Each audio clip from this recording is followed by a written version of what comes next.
Good morning, members, and welcome to the meeting of the Communities Committee, which has been live streamed and recorded. The recording will be made available on the Council website for public listening. It's been another busy few weeks since our last committee meeting, and many of us are truly amazed by the inspirational work of our young people and youth work staff, which were showcased at the annual Youth Awards. It was also great to see so many volunteers and communities being recognised for their amazing work at the recent D&G Life Awards. We're privileged to have such a dedicated, intelligent, talented people within our region. Remote participants, please follow the good practice guidance, which includes muting microphones and switching off your video when you're not addressing the meeting. Writing speak in the Teams chat function when you want to contribute, or if you're in the hall, you could do this on your iPhone or iPad. Please do not repeat contributions already made by other members. No material should be posted in the chat function if it's intended to be part of the discussion, and the usual standing orders apply, including that any votes will be undertaken by roll call. If any member has to leave the Teams meeting, or leave the meeting, either leave the Teams meeting for that period of time or write leave in the Teams chat function and then join when you rejoin the meeting so that we could keep track on whether the meeting is quorate. All members should speak clearly, taking their time speaking directly into the microphone when making contributions. When referring to reports, please provide the reference to the relevant page and paragraph to allow everyone to follow. Please follow contributions on areas where clarification is required or to propose an alternative to a recommendation. Claire, could you provide the Sederin indicating who's participating remotely and any apologies, please? Okay, good morning everyone. Currently we've got 20 members present, 21 members now present, 8 members present on Teams, being councillors Ian Crothers, Davis, Dennerley, Dorward, Drysdale, Ferguson, Hill and Ingalls. All the rest in the council hall. Thank you. Thank you, Claire. I confirm my agreement to the participation of members named as participating remotely.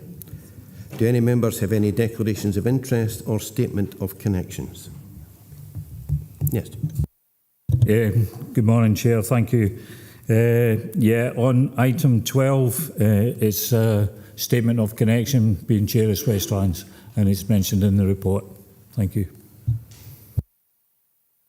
Thank you for that. Any other members? Yes, Karen. Thanks, Chair. In relation to item 6, I've got a statement of connection being involved with Melbourne Park skier. Thank you for that. Any other members? Yep. We're going to item 3, minute of the previous meeting. Sorry, Chair. Can I come in? Yes, sorry, we missed you, David. Yeah, I've got a statement of connection as well on item 22, summer activities. As Chair and Youth Shoot Initiative, it's mentioned in this item. Okay, I think we have Councillor Hill as well. Yeah, good morning. Thank you, Chair. I need to declare a statement of connection on item 22 as well, as I'm a trustee for Newton Stewart Initiative. Thank you for that. And Councillor Carruthers. Thank you, Chair. Same as Councillor Marshall, it references Melbourne Park Committee, but it's actually Melbourne Park Plainfield Trust. The skier, so a member of that. Thank you. It's a statement of connection. Right, thank you, that's noted. We're going to item 3, minute of the meeting of the 3rd October 2023. The minute is for approving. Members agree? Thank you. Going to item 4, Communities Revenue Budget Monitoring Report 2023-24 for the period ended 30th September 2023, Quarter 2. Reports by the Director of Communities. This report provides members with an overview of the performance against the budget for the period ending 30th September 2023. That's the end of Quarter 2 for communities. Gillian Ross and Andrew Shannon are available to take any questions on the report. And I'll now open up to members. I have an echo in the chamber. So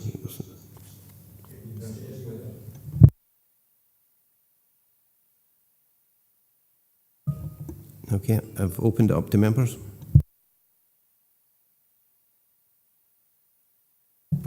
Councillor Dorward. Good morning, members. Thank you, Chair. Couple of questions.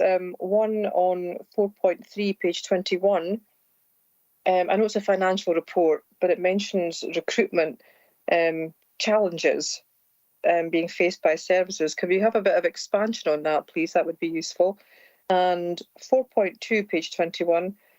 Important to recognise the number of risks and pressures currently being experienced by the service. Would these be assisted by the LUF funding of 13.5 million, which has been mentioned from the UK government in terms of electrification of buses and charging points? Can we ascertain from UK government, is this funding guaranteed, or do we have to meet any additional conditions? Thank you. Gillian or Andrew, could you, either one of you, coming in now? Yes, thank you, Councillor Blake. Just to confirm, the recruitment challenges are challenges that we are experiencing across the council at the moment, just in respect of the number of applications that are coming in, but specific to the post within roads, and I believe there has been some challenges in terms of recruiting to the level that is advertised at the moment, and the service are currently looking at changes to the contracts and the offer there to try and enhance and encourage new applicants in to basically fill those posts as quickly as we can and ensure that the resources that are reflected within the agreed budget from 24-25 are fully utilised in the most efficient manner from that period going on. But the challenges are just the overall recruitment challenges being experienced across the council. We're just not getting the level of applicants and the number of applicants that we would like to receive, which then results in posts having to be re-advertised a number of times to be able to secure the resources required. So in terms of the second point, in terms of the challenges, the financial challenges that are being faced, they are primarily within the ASN transport and the fleet management aspects is highlighted within the report. The council does have some corporate budget pressures funding set aside, which has been referenced in the Finance, Procurement and Transformation Committee in terms of the demands that may be faced regarding that. So the anticipation is that following the details of the review, that will be reviewed on a corporate basis and funding applied in relation to offset any residual pressures that the service may have. In terms of the LUF funding and the specific contributions that there is in relation to the infrastructure for energy vehicles, electric vehicles, my understanding that is additional and on top of and will enhance the overall infrastructure that we have. But other colleagues might be better placed in terms of their understanding in terms of the bid that's been placed in relation to that and how that will be utilised. Unfortunately, I don't have those details at this point in time. Thank you, Gillian. I have Harry Hay here. You can possibly answer that. Thanks, Chair. Specifically in relation to the Levelling Up Fund bid, there will be a report going to full council this month, which will include the update on the transport element of that. And as Gillian's detailed, I believe it was a very strong bid initially. It's very positive news that we've been approached by the UK government to continue our commitment to deliver on it, and it's predominantly about infrastructure, upgrading sustainable infrastructure across the region, which will feature a range of vehicles and charging infrastructure across Dumfries and Galloway. So this is over and above the detail that's contained within the revenue budget report. Hopefully that's useful. Thanks, Chair. Thank you for that, Councillor Dorward. Does that answer your point? Thanks for letting me back in, Chair. Just Gillian and Harry, thank you for responding. I appreciate it's quite challenging. You don't know what you're going to get from us every committee. In terms of recruitment, is it mainly frontline staff that we have the challenges with? And Harry, in terms of the LUF funding, do we have to meet additional conditions? That's one of the questions I was asking. Or will that be in the report to full council? Thank you. Thanks, Chair. Thank you. Gillian, can I ask you to answer the first point? Yes, sure. Thanks, Chair. In relation to the query, the posts that we have been recently out to recruitment for were frontline workers. They were roads operatives that we were out for recruitment for. Number of individuals to help support that post, which we have had some challenges with. But my understanding is that we are now, progressing with that, and that we anticipate that will be resolved by the end of the current financial year. Thank you. And Harry? Thanks, Chair. Yeah, so as things stand, we have responded to the UK government to say, yeah, absolutely, for both the Levelling Up Fund bids that they've approached us on to say that do we wish to be reconsidered, then the answer is absolutely yes. And we are waiting to find out what, if any, additional conditions will be attached to that. But certainly what we've confirmed from a transport perspective is that the strategic ambition and the strategic case for the whole range of programmes and projects outlined in our bid that we submitted approximately 12 months ago very much still stands. In fact, there's probably a stronger case now, which is obviously positive. So there'll be a report to full council which will update members on the process to date. And my understanding is we are still awaiting UK government confirmation as to what exactly, if anything, will be subsequently required from the council to take that forward. But we've certainly sent a very strong message back that absolutely we are wanting to pursue the ambitions outlined in the original application. Thanks, Chair. Thank you. Councillor Dorward, answer your point now. Yeah, that's perfect. Thanks, Chair. Thank you. We've got Councillor Ferguson. Good morning, Chair. Morning, everybody. I'm referring to 4.8 in the report through to roughly 4.12. And it's about the neighbourhood services, and it's this burden that's, well, it's unbudgeted for, to be frank, because the money comes across from another department. I'm really quite worried about this because all the measures are either non-recurring. At 4.12, we hope that the registration fees might be enough to cover it, or at least go apart to cover it, but they're not recurring either because they can vary from year to year, right? So we don't know what that is.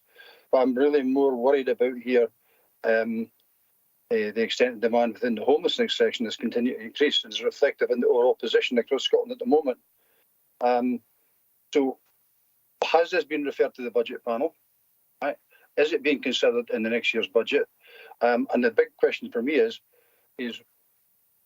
why do we continue to have funding sitting in another department when it's this department that are actually delivering the service?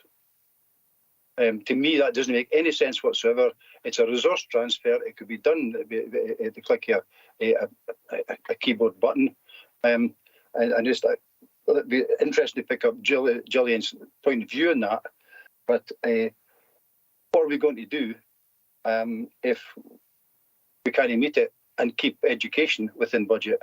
All we're doing is we're shifting I hate using this old adage, but we're shifting the deck chairs on the Titanic, if that's the case. So some comment on that would be really helpful, please. Okay, Gillian, can I pass that to you, please? Yes, thanks, Chair. So just to confirm that the number of pressures that are within here, specifically in relation to the ASN transport, are working their way through the budget panel as in course with that. There has been the Stage 1 report up, and the Stage 2 report is due to be considered this month. In addition to that, we are currently working through the budget operating process. That we are reviewing all pressures across services and will bring forward the required information in relation to those two members to help inform budget decisions coming up for the budget development process in February. So additional details in relation to homelessness are due to be discussed with colleagues this week. So we should have more information in relation to that, and we will be building all of these into the budget process to ensure that they are addressed on an ongoing basis. So in terms of the specific query with regards to the funding sitting within education, this is a one-off aspect because we were waiting for the outcomes of the review. So the overall resources to deliver the ASN transport does sit within community's budget, and it is there. I think it's just over £1.2 million sits within the community's budget to help support those activities.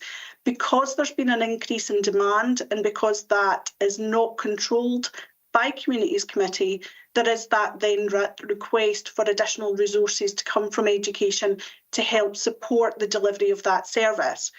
Those requests are normally supported by an ongoing transfer of resources, as you've indicated, but because of the extent of the demand and the pressure that's within there, you can appreciate that education don't have those resources to be able to transfer them to communities on an ongoing basis, which is why they are now coming forward as part of the budget process.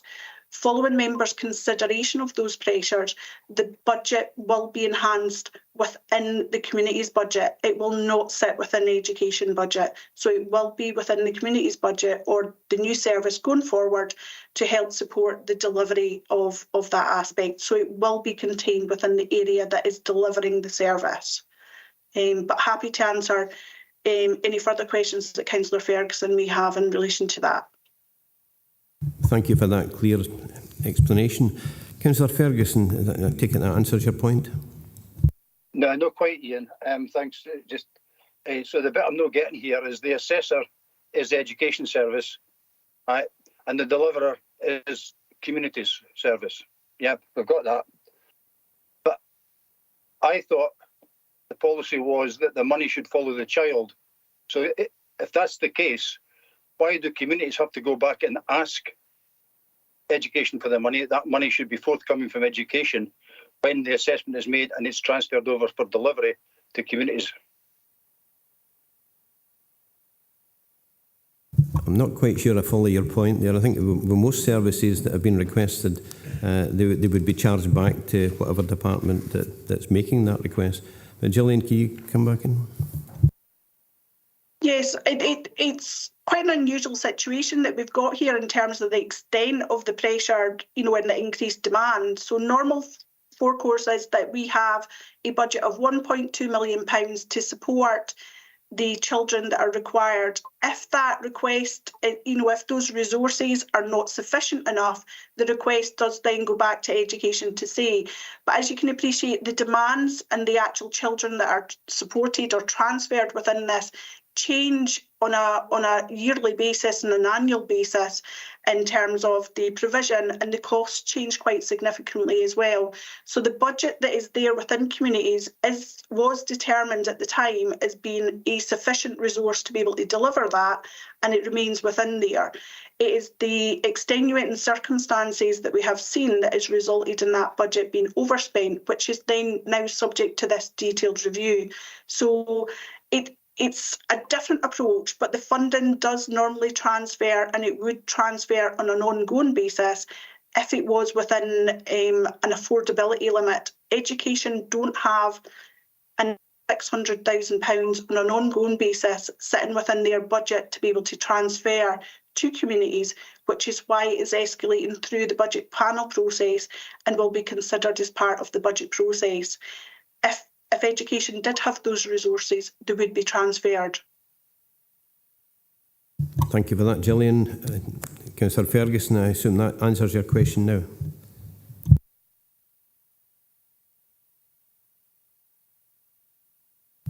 It certainly answers it, Ian. Sorry, I couldn't get my button working there. I'm not that sure I'm happy with the answer, but it's not Gillian's responsibility. It's elsewhere that decision should be made. But thanks, Gillian, for your answer. As you heard, it is going through the budget process. I have no other speakers recorded, so I'll go to the recommendations. Are members happy to agree the recommendations at 2.1 and 2.2? Okay, we're going to item 5, Welfare Revenues and Benefits Update Report by Head of Neighbourhood Services. Members are asked to consider an update on the revenue, benefit and welfare services and the impact of the current financial situation. Harry Hay is available to take any questions on the report along with other officers as may be required. I'll now open that up to members.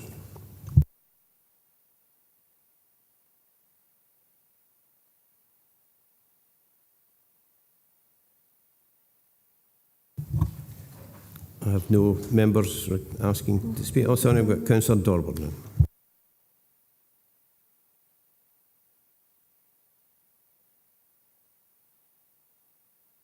Thanks, Chair. Sorry, I'm not the best at IT and jumping in remotely. Yeah, it's a question on a motion that was raised, that I raised at full council on 27th of June, connected to 4.1, page 29, and Table 1, Appendix 5, page 49.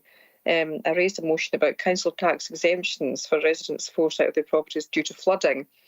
And unless I may have overlooked this, so apologies if I have, but I haven't had a response to that yet. I wonder if I can get an update either today or after this meeting. Thank you very much. Certainly, can you give a response to that, please? Thank you, Chair. Thank you, Councillor Dorwood. Yes, that motion was being looked at. What we'll do is go away, because that was passed to legal to have a look at. So we'll come back to you after this meeting, if that's okay. Okay, I assume that response is okay with you? Yeah, that's fine. Thanks, Chair. Okay, and we'll go to Councillor Ferguson. Thanks, Ian. I'll be quick on this one. Two things. I mean, obviously, I'm not pleased to read this report because it's misery for local people in the main. But what I do need to come back and say, yet again, this department punch way above their weight in terms of resources, everything else, and some of the time turnarounds are really fantastic. So through you, we should be congratulating or thanking that team for all the hard work that they do. Yeah, thank you for saying that. I totally agree, and I think that's along with many departments in this council that tend to go unrecognised, but thank you for your work. I have no other registered speakers. In that case, we'll move to the recommendation. Members are asked to consider and agree the updated non-domestic rates relief policy. Agreed? Item 6, Scottish Government Play Park Funding Report by Head of Neighbourhood Services. This report provides members with an update in relation to the Scottish Government's Play Park Renewal Fund and asks members to consider and agree the locations of the Phase 4 inclusive play areas and ancillary facility developments to be completed by 31st March 2026. Harry Hay is available to take any questions on the report along with other officers as may be required. And I'll open it up to members.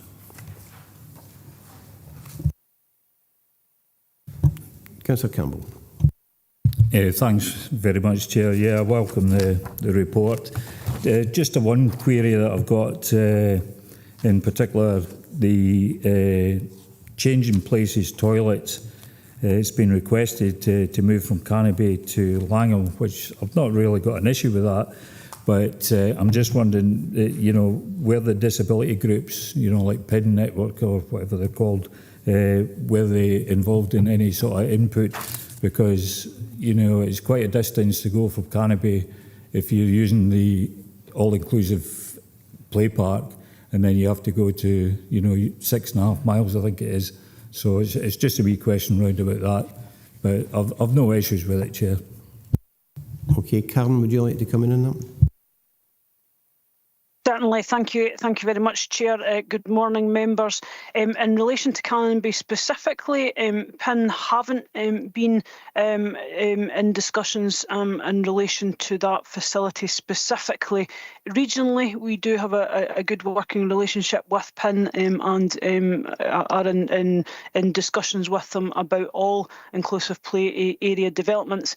This request from Canonby came specifically from that that organisation and from that wider community. And as it says in the report, they believe that it would be better value located in Langham, but the downside to that would be the distance between both locations. Thank you. Thank you for that.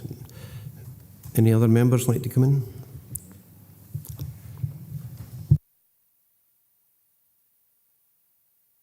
Yeah, sorry. Thanks, Chair. Yeah, thanks for the report. I was a little bit disappointed, and obviously it's no surprise that the option I would prefer would be option 2. I think just a couple of points.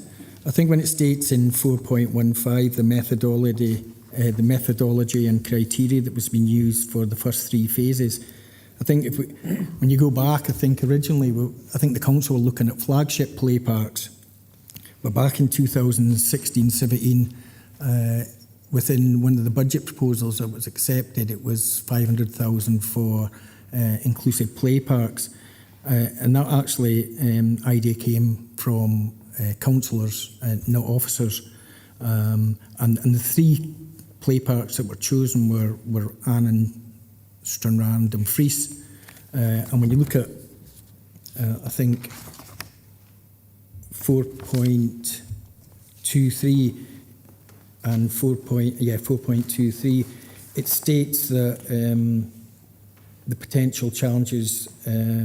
It's just with regards to the payment of not being consistent if it was to go from 125 to 104.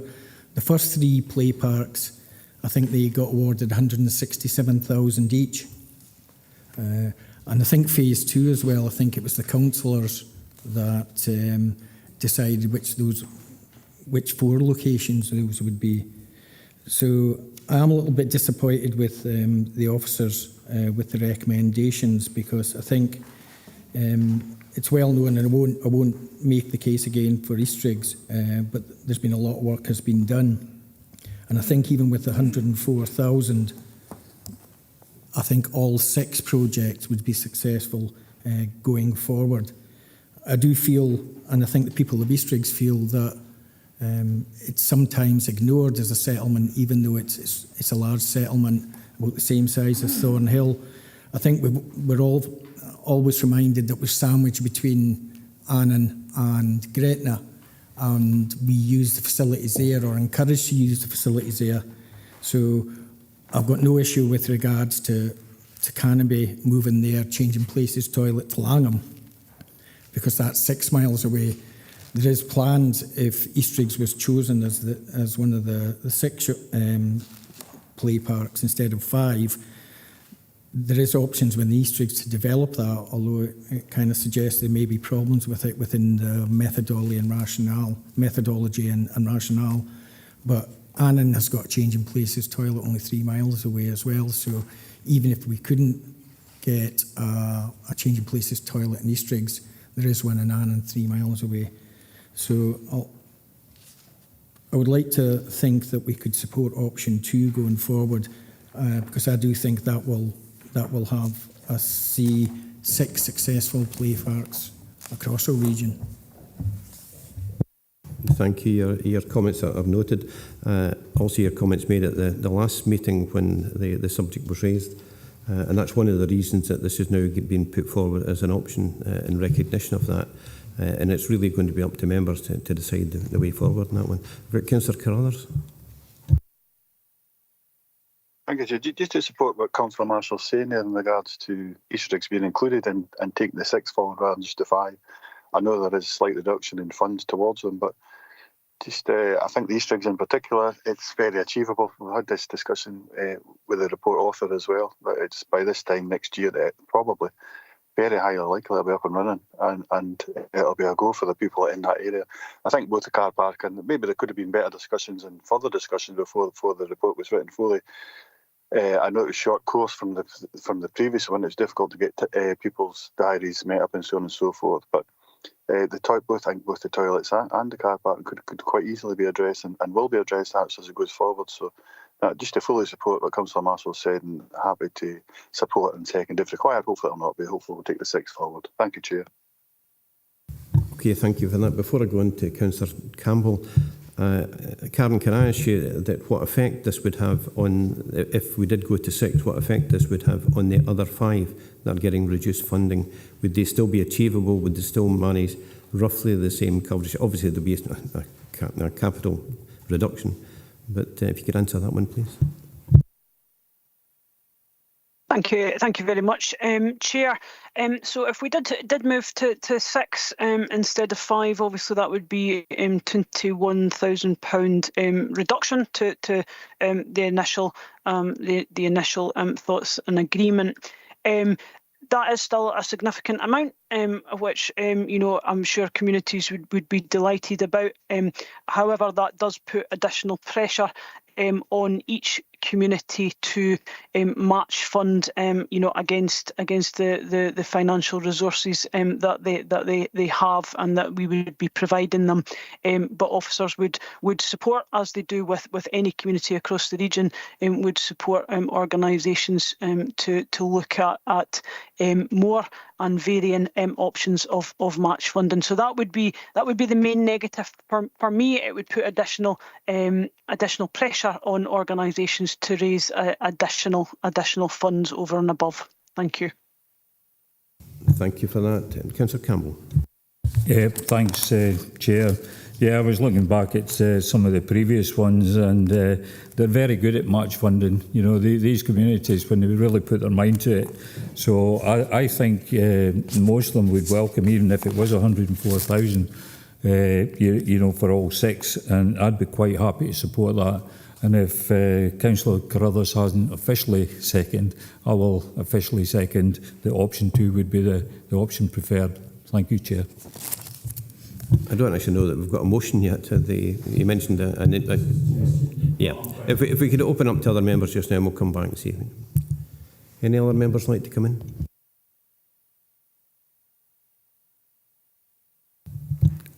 In that case, Councillor Marshall, do you want to put forward a motion?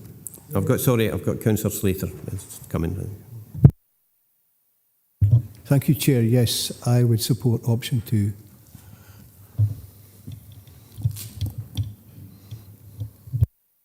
Councillor Marshall.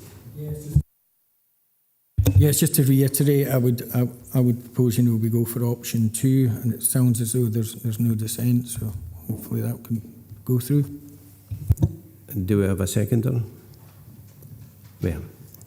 I'll officially second this time, Chair, if that's okay. Yeah. Do we have any other suggestions?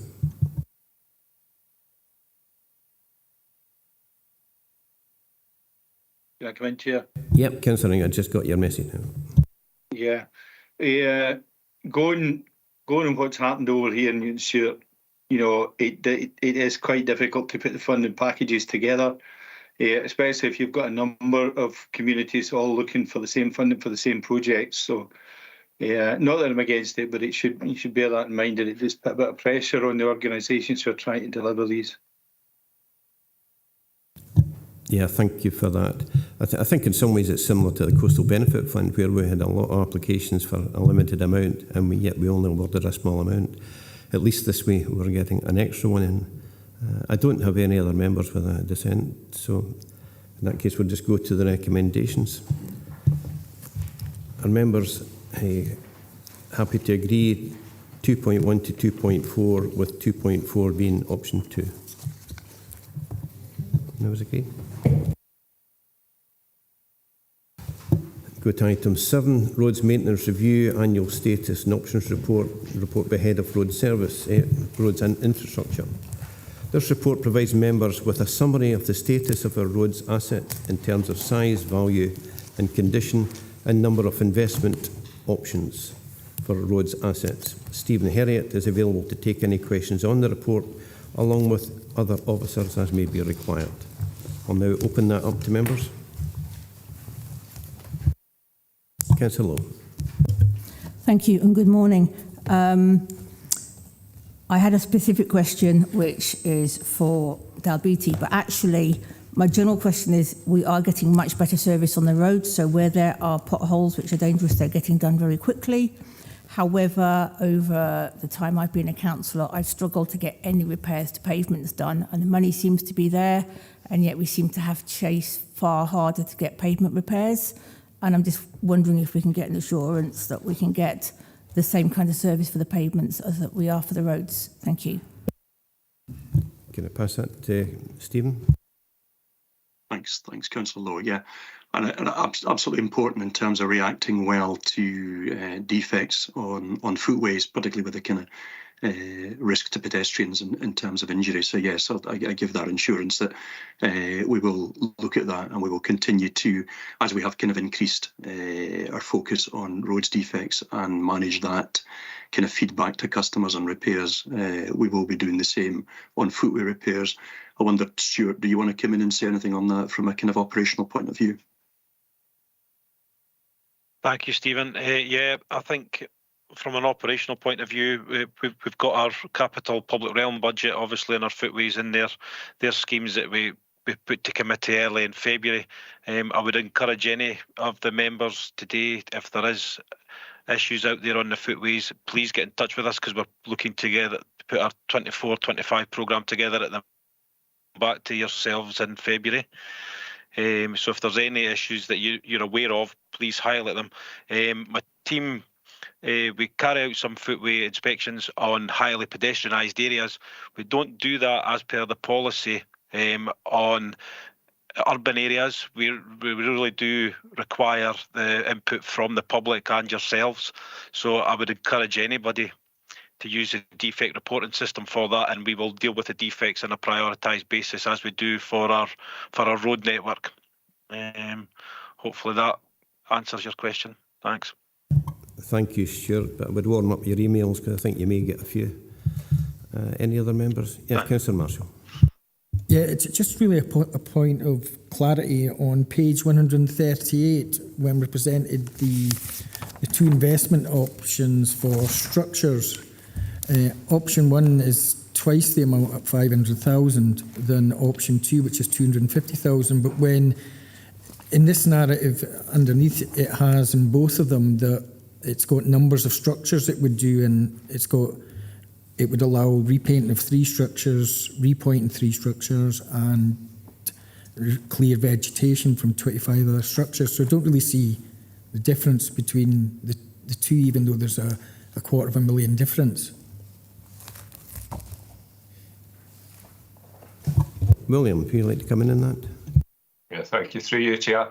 It's an and or option. So the second option would be, when we reduce to 250, it would be including repainting or 3 structures, whereas the first one is it would include the repainting and repointing of 3 structures.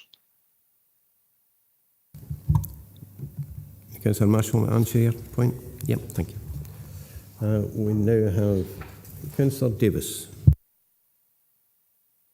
Thanks, Chair. It wasn't really a question, it's just more of an observation. I'm looking at page 104, 4.7, with the little pie chart. Obviously, it's highlighted in red, it's showing very dissatisfied, but I really want to welcome this report and congratulate the team on the improvement that I've seen in the roads in my own ward and throughout the region.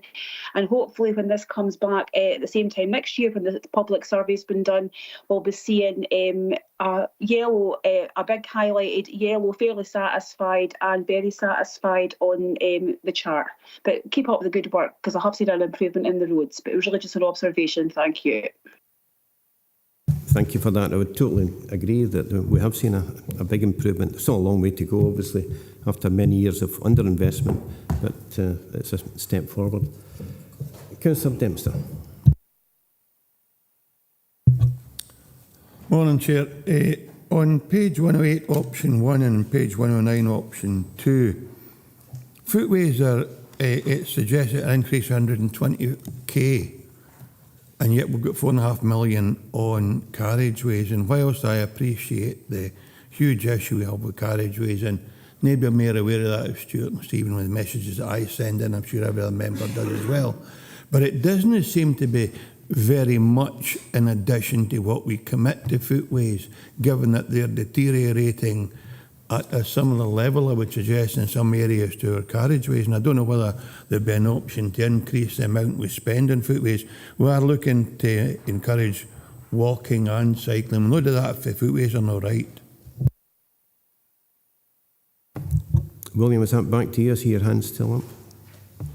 I'll come in that, thank you. It's up again, Chair. Yeah, just to say that is an increase of 33% over base budget, the extra 122k. So you would get an extra 800 metres of footways annually on top of what we do in the base budget.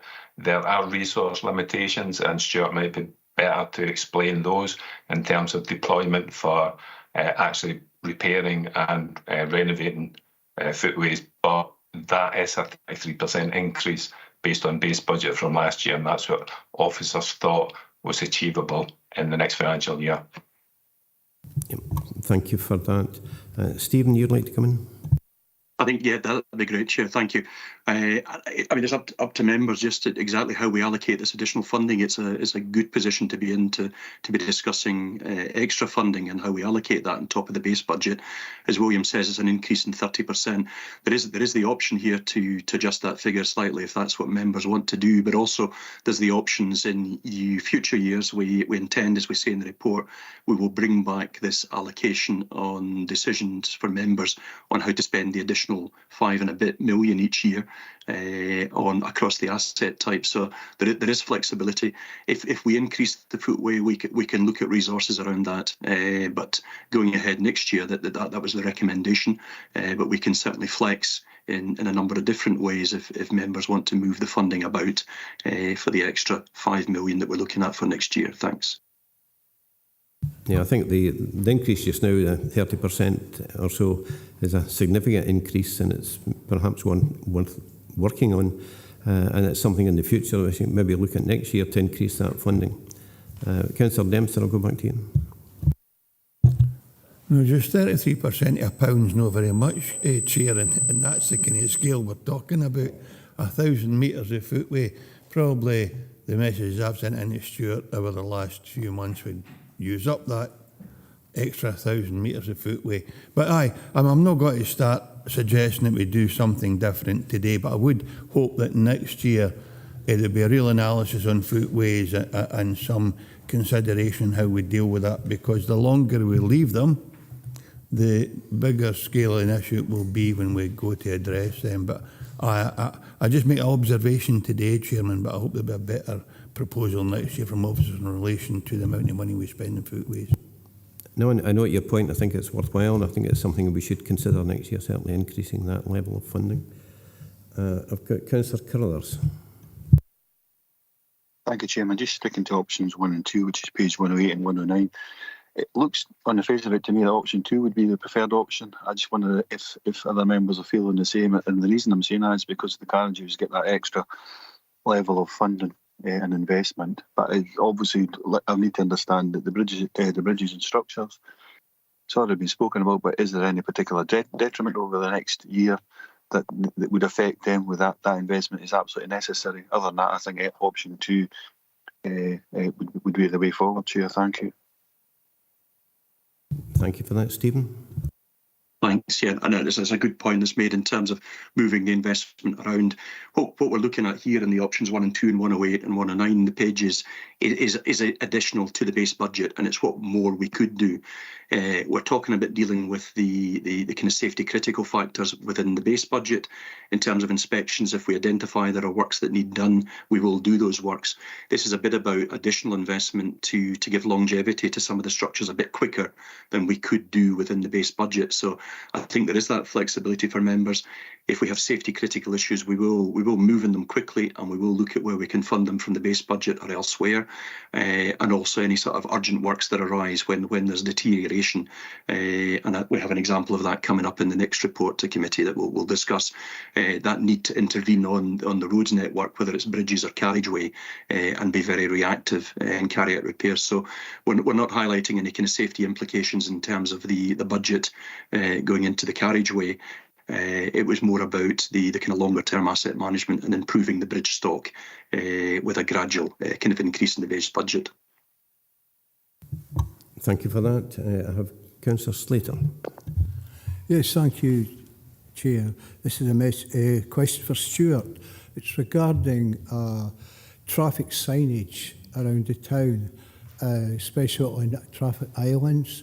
Many of them are actually like leaning to one side, especially the ones outside the academy. Some are broken, some are missing. Many are not lit now. And another point, the top of Craig's Road is starting to break up again. A number of people, and it's a very, very busy roadway into Dumfries. And if I could make one other point regarding the suspension bridge, I reported the suspension bridge is very, very badly rusted in the joints, especially in the decking. And I looked at the budget, and the budget is extremely small for all these bridges. It's minuscule, I must admit. So, will there be money spent on the suspension bridge? And soon, because the longer it's left, the more it's going to cost to repair it. And will the budget for the rest of the bridges be increased? Thank you. Thanks, Stuart. The first part of the question was certainly to you. Would you like to? Yeah, thank you, Chair. Yes, Councillor Slater, I can confirm the team are currently working on a package for addressing traffic islands in the town, in particular looking at the keep left bollards that, as you say, in Academy Street are lying to the side and leaning. So my team are actually working on that at the moment, and we're looking to put a contract out to deal with that. With regards to illumination, with the type of bollard we now use, they're retro-reflective, so they no longer require illumination. So that'll take away some of the lighting aspect and reduce electrical charges, very small as they may be, but it's still a saving for the service. The Craigs Road, as we know, we've done 2 phases on the Craigs Road, and I agree another phase is required now, heading down towards the St Michael's area, and that will feature hopefully in the priority list that we bring back in February to committee in February. With regards to the suspension bridge, I'll leave that up to Duncan MacDonald. Thanks. Thank you. Before we go there, I appreciate that's very much Dumfries centred. Can we get an assurance that this could be done right through the region, the checking of signs and bollards, etc.? Yeah, I'll give you that assurance, Councillor. Yeah, thanks, Chair. Right. Duncan, you'd like to come in? Yeah, thank you, Chair. The point that the question Councillor Slater raised, I had already dealt with that directly with him, but it was just to reiterate the point that we have the suspension bridge in Dumfries on our radar in terms of future maintenance. It will be major works that we do there, so we planned in the next year or two. And that is part of our ongoing maintenance regime and how we deal with our bridges. That it tends to be quite major works we do, so it won't just be painting. There'll be members to be replaced on the bridge that are defective, as we have done in recent years with the likes of Langham Suspension Bridge. But it's certainly something that we are looking at. Thank you for that. Councillor Drysdale. Morning, members. Thanks very much for the report, Stephen and William. It was just with regards to option 1 and option 2, as mentioned by Councillor Carruthers. There seems to be more of an interest in option 2 when it comes forward eventually. But we're hearing a lot just now about active travel, and I wondered what your opinions were on footways and pathways with the 120k, which is the same figure in each report. You know, we're looking at and hearing a lot about cycling and walking, and the active travel strategy is for footways and pathways that are accessible to all, and better linkages between smaller villages to our towns, especially in rural areas. So I'm hopeful that we can look as a council, and I wondered what your opinions were with regards to that, Stephen. In the southwest, we see in Devon and Dorset that the active pathways actually have 2 lanes, and that therefore makes it safe for people pushing buggies or people in wheelchairs, as well as people on bikes, and it keeps them off the road. So hopefully that figure in option 1, option 2 is the same, but it might need to be re-looked at, I would suggest, if we want to make our pathways and footways a little bit more accessible for all and encourage people to get out and walk, as seems to be the case at the moment, and cycle. Thanks. It was just your opinions on that, and if you will consider that in the active travel pathways for the figure included. Thank you. Thanks, Chair. And Stephen, can I ask you to respond? Thanks. Yes, what we're looking at in the figures there is really the maintenance of the existing footways and looking after the asset that we currently run. The later report on the agenda on the active travel strategy 2 and the delivery plan talks a bit about future investment in active travel infrastructure and improvements. So I would suggest that this kind of funding is looking at maintenance of the existing footway network that we have, and just looking at the figures, I think we're over 1,000 kilometres. There's about 1,300 kilometres, we reckon, William, on the kind of urban footway network.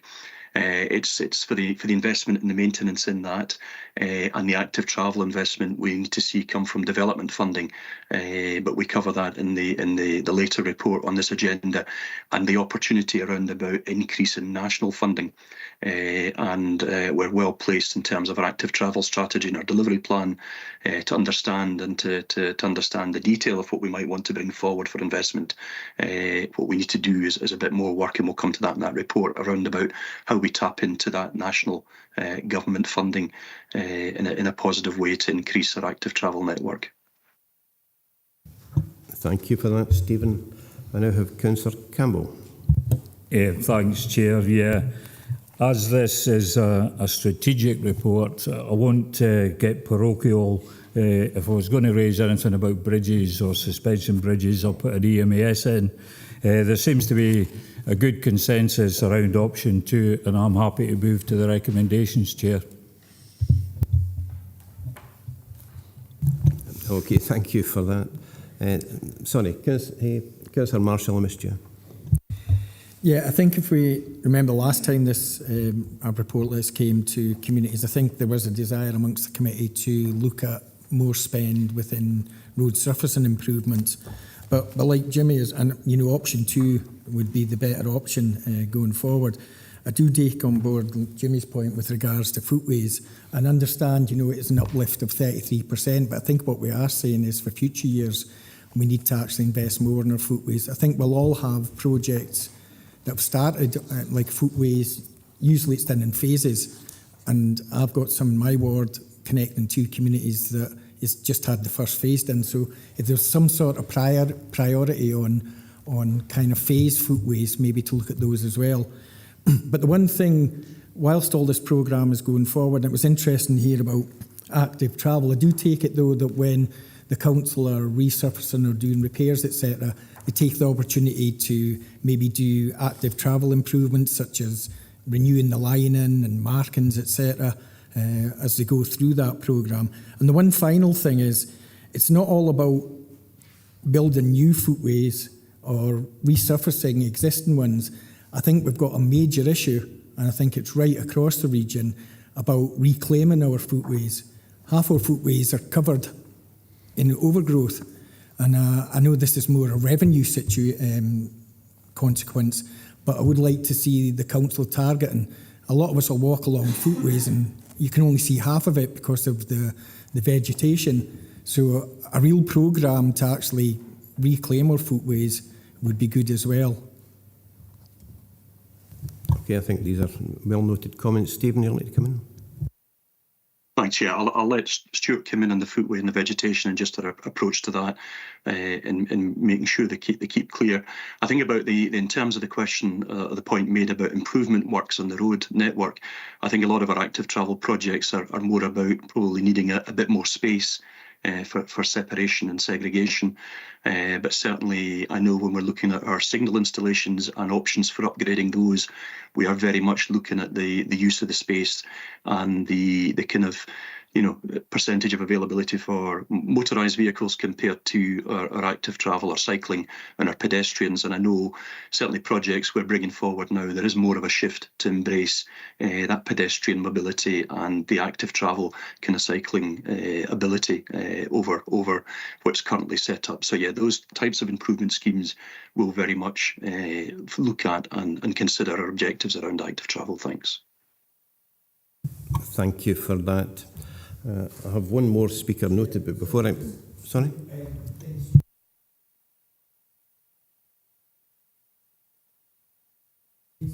Oh, sorry. Yeah, you're right. Stuart? Thank you, Chair. Yeah, with regards to reclaiming of footways, I think the service has made real inroads into resourcing, and that is something that we will be able to take forward in the future now.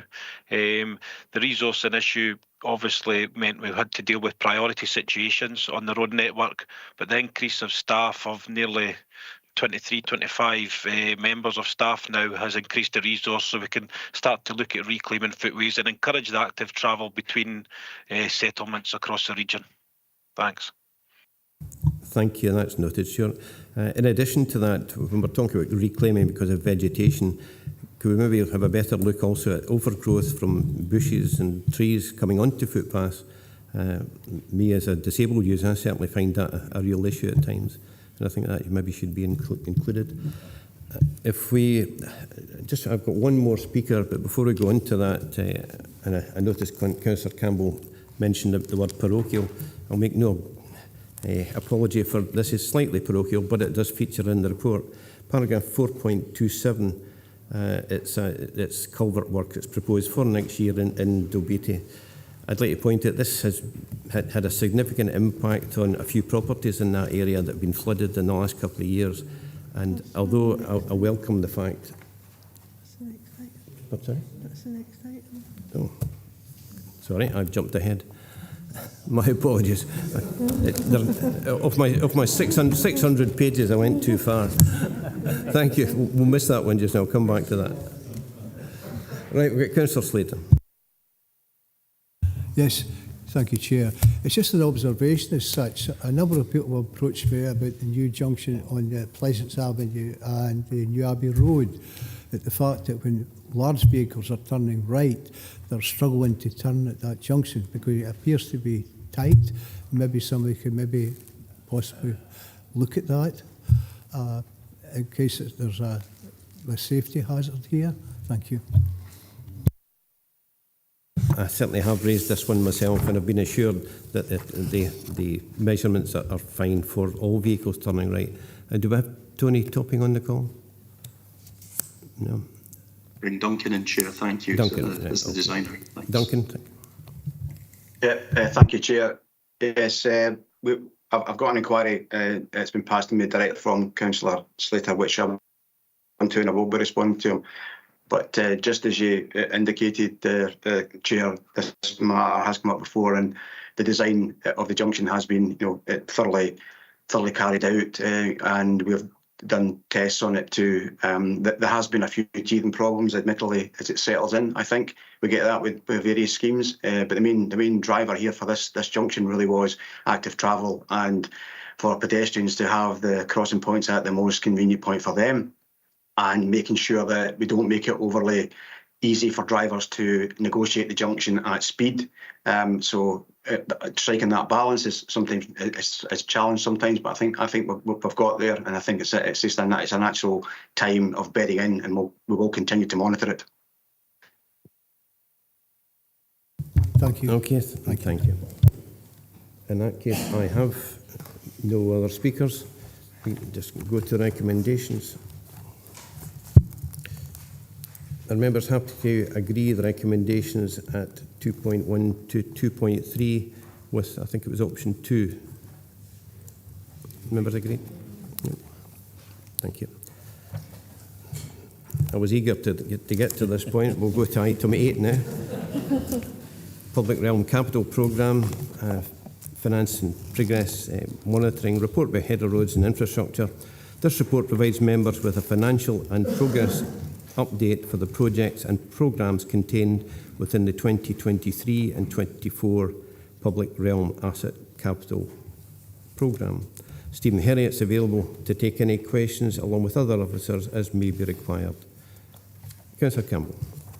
Yeah, thanks, Chair. Yeah, I welcome the report, and I'm quite happy with the recommendation 2.3, the changes in the report.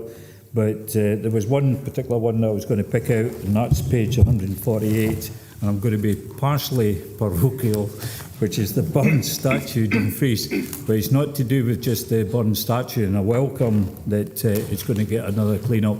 But there are other, public realm things that need cleaning up. For example, I think the Robert the Bruce in Lochmaben I think they've got a 750th anniversary coming up. I think there was already an EMS in there for about, I think it's about £5,000 just to give that a wee facelift. So it's a case of asking, you know, can we look at all the statues that we have across the region as opposed to just one statue? Thank you, Chair. Thank you for that. I've got Councillor Dougie Campbell. Thank you, Chair.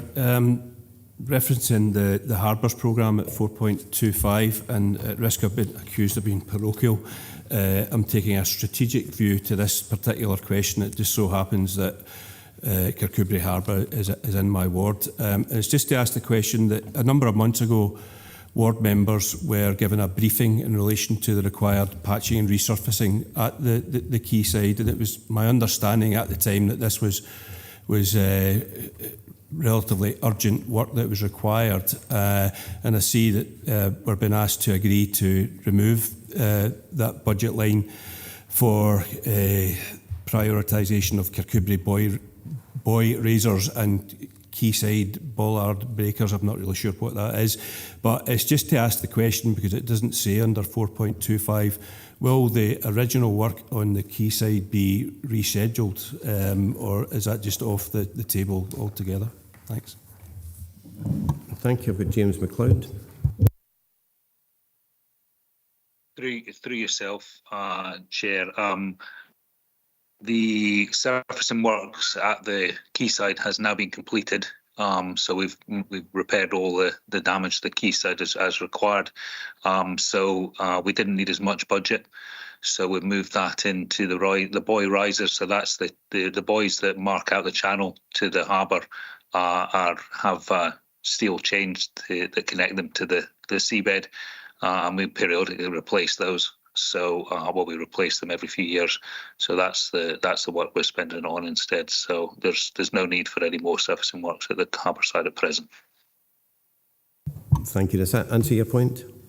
It does. Thank you. Thanks. I'm glad it was buoy risers. I thought it said buoy raisers at first. If I could come in at this point, since I went a wee bit early the last time, this is a matter that happens. It's Dalbeattie. It's paragraph 4.27. It's a culvert that's up for replacement due to an ancient culvert that's already in place. I do appreciate and I welcome the fact it's in the budget, but what I'd like to ask at this point, if there's that should there be any slippage in the meantime or any capacity to take this work forward, that it be brought forward into this year, as there are a few properties there have been affected quite badly over the last couple of years by flooding. So that could be taken account of. I've now got Councillor Stitt. I will be parochial. For page 143427, I totally support what you said, Chair. Having surveyed the damage to the two properties, Kerr Cottage and Our House, in the last 2 years after serious floods, it was absolutely shocking to see what happened. But I think it's we used to go to Dalbeattie High School before they changed it into a campus. The playing field used to flood something terrible, and I don't think when they built a new school, proper work was put in. But as I did say at Kirkcudbright Area Committee a fortnight ago, if this work's done properly, we might have the possibility of getting 50 odd houses built near the school. But this will only be if this flooding issue has got to be well done. It's got to take away. But I'd actually like this to be brought forward as soon as possible, Chair. Okay, thank you for that. Could we have a response from that? Who wants to come back in? Could I bring James MacLeod in on that, Chair? Thank you. Yep. James. Yeah, through yourself, Chair. The issues we have there, the report refers to is the identification of the condition of the culvert under the 710 makes inspection not not possible, and so we're looking at under our duties under the Flood Risk Management Act, where we have to assess bodies of water and carry out works of clearance and repair that would substantially reduce the risk of flooding. So we're looking at that option. We are aware, as Councillor Stitt referred to, and having been in discussions with colleagues in housing about the potential for housing development in that field adjacent to the properties that flood, and obviously the synergies with that development and the need for them to manage water on the site. So we're working closely with Jamie Little and his colleagues and Shona McCoy and legal services, and looking at that option as well. So I can certainly offline, I can see the keenness from yourself, Chair, and from other local members on this particular project. I can offline speak with Duncan. Obviously, it's there's a significant number of priorities on the services in general, but we'll as appropriate, and we'll see what can be done in terms of progressing the design elements of this piece of work. Thank you. That would be appreciated. I now have Councillor Dempster, I think. Thank you, Chair. What does parochial mean? For you, it means Upper Nithsdale. I see there's a report in here that talks about carriageway strengthening, and since we're mentioning serious issues in our own individual wards, I've got two, one in the B740, one in the B797, and the roadway's fallen into the river on both occasions, and I get monthly reports now that set out what's happening, and it's usually a holding report that strategic work is being carried out, working with landowners, whatever. But I think it's time the committee got a report on how we're going to resolve this, because it's kind of going forever. And I do think I wouldn't ask for it today because it's not relevant today. There's no information on the report. Anyway, but in the next committee, we've got an update on where we are with both of these projects. And the only other question is a simple one. On page 144, 4.30, it talks about commercial property, but it doesn't say where. We normally get some indication of where these projects are being carried out. Thanks, Chair, and I'll try not to be parochial again. I do appreciate you were not being parochial there. And in defence, mine is mentioned in the paper. I think it's certainly worthwhile. We could look at bringing forward a report in future if members. Stephen would like to come in. Thanks. Yes. Sorry, the commercial property reference at 4.30. We probably know that project by the name of a major food producer in Upper Nithsdale, and we probably don't reference that very specifically. But it was the new public road that we built that allowed the facility at that site to be taken forward. And that's almost concluded as a project, so we will no longer be reporting on that budget line within the project. The B740 and the B797 will update in the next report in terms of committee getting the kind of briefings that I know that the ward members have been getting on the timelines on those particular projects. And Chair, I wonder if I could maybe just having got the attention of committee in terms of being able to talk, maybe just at the start of the report, I meant to provide an update on an emergent situation on the C125A at Glenearley near Drumlanrig.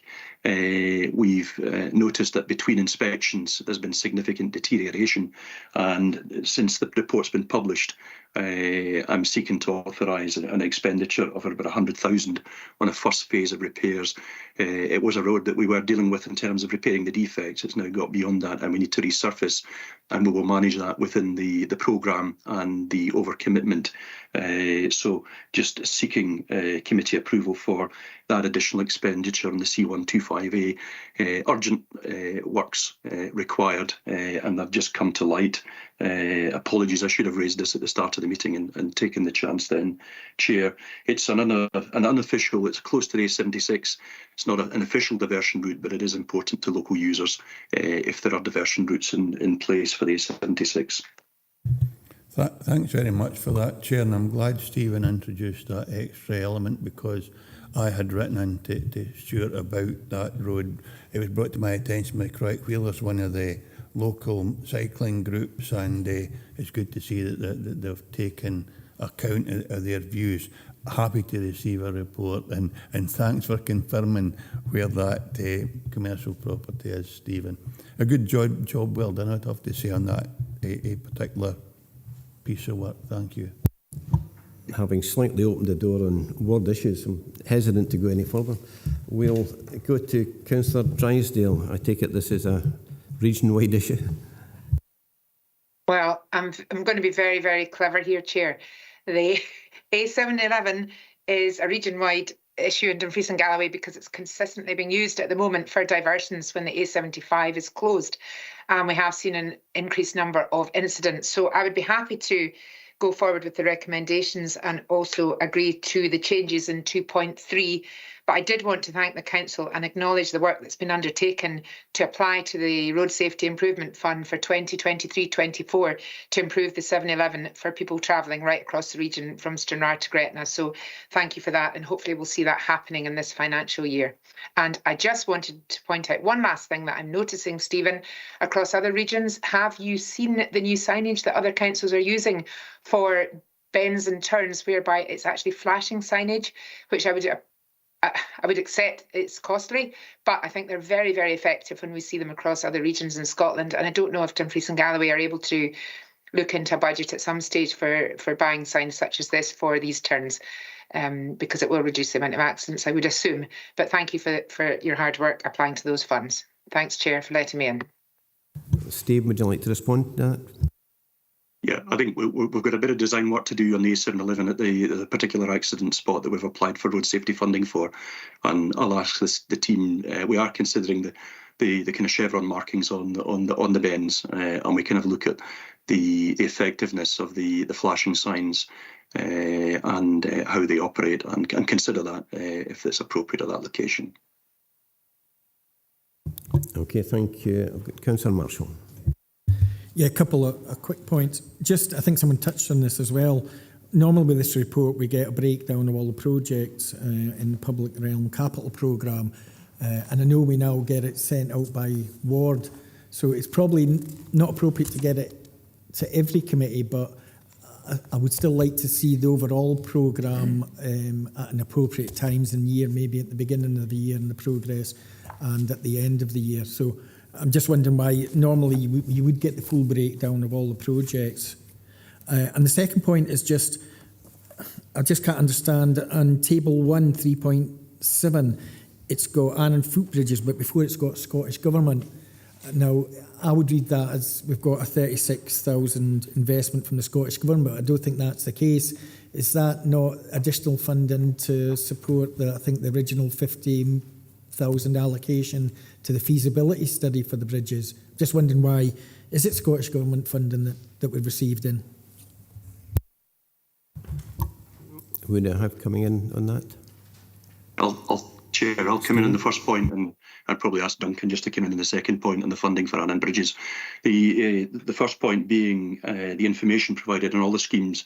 We are kind of aligning our capital reporting with the financial colleagues in terms of what they're looking for us to report to committee, and that's the level of detail that's now in the appendix. And William and the team have been doing a lot of work on that in the background. You're right. We do still share with members in advance the ward list.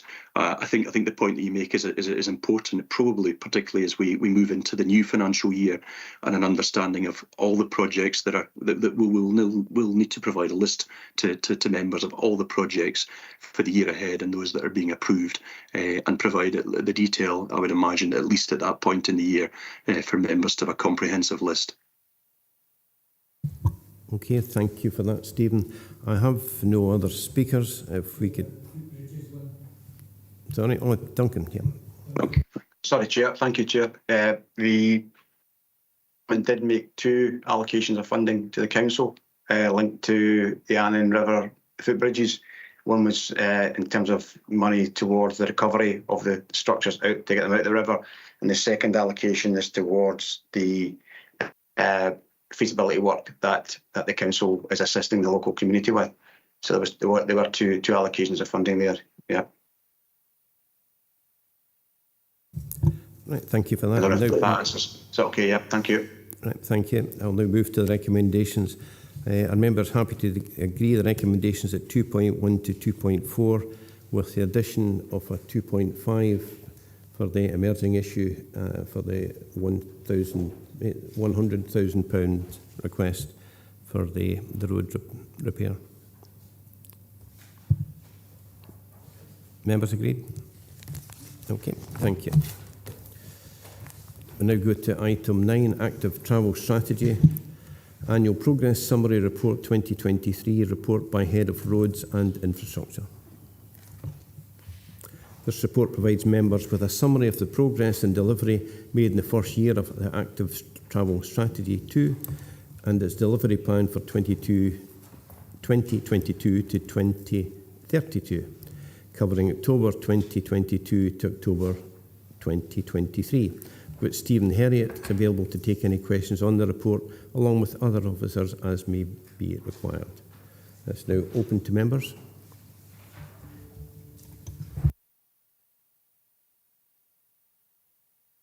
Councillor Slater. Yes, thank you, Chair. This is a question for Stephen. On page 167, it says chicane barrier removal in Georgetown. Now, there is a barrier there near the roundabout on Georgetown Road, and it sits on a bend. And I was just asking if that's the barrier that's going to be removed. There was one removed in Craigs Road recently and put 2 bollards in its place so people could just basically walk onto a busy road. So that's my question, is probably safety, and if that's the barrier that's going to be removed. I think it's near Minden Crescent, it's round about that area there. There's a small roundabout just up the Georgetown Road. There's a bend in the road, which there is like a kissing gate barrier. And if that is the one that's going to be removed, because it sits on quite a blind bend when you're trying to cross the road. Thank you. Okay, we'll see if we get a response to that. But can I ask that, again, for word issues, that we take that up directly, either through EMAS or to the officers concerned? Could someone respond to that specific question? Tony, can I ask, do you have the detail on that particular project? Yeah, good morning, Chair. Good morning, members. Yeah, I think that specific item, the chicane barrier, is the one on Craigs Road we're referring to, not the one down on actually off the main road. So that chicane barrier was removed as we had reports of accessibility issues from both cyclist and disabled groups. So the sort of policy now is that these sort of chicane barriers are being removed where appropriate and just replaced with normal bollards. And this allows greater accessibility for people that may be in wheelchairs or pushing prams or on like cargo bikes and other types of active travel vehicles. So I think that's the barrier I think that you're referring to. Thank you for that. I've got Councillor John Campbell. Thanks, Chair.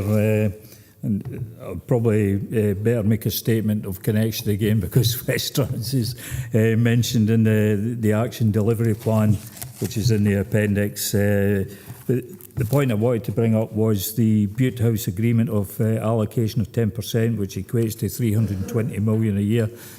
Just to try and get a ballpark figure out how much is that coming to the council. Thanks, Chair.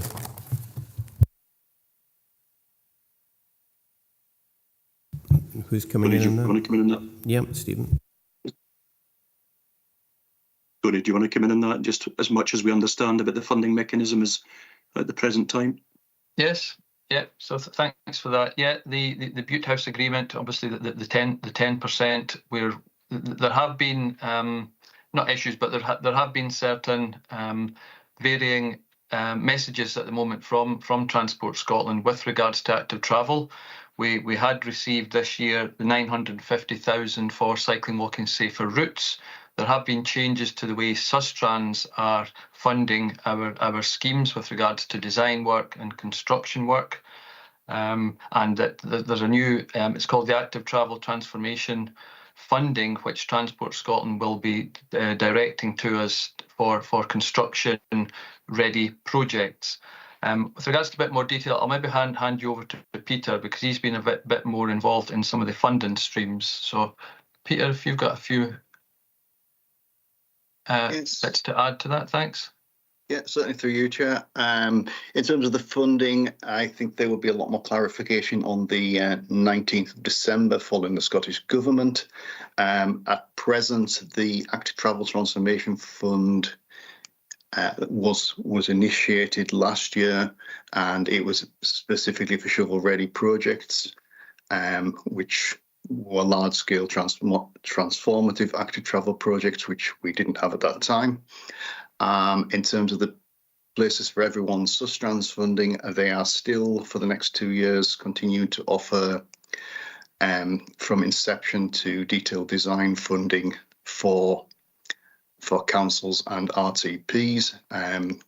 Communities can no longer apply for those directly. However, any ongoing projects, communities will be continued to be supported.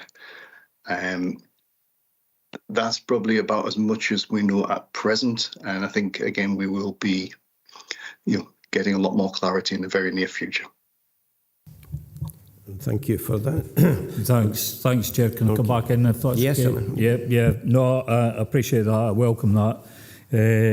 I'm just wondering about any sort of funding that we do get externally, whether it's from the Scottish Government or whatever, that we utilise as much funding as we possibly can, so we don't lose sight of it. And I welcome the cycling and safer routes to school.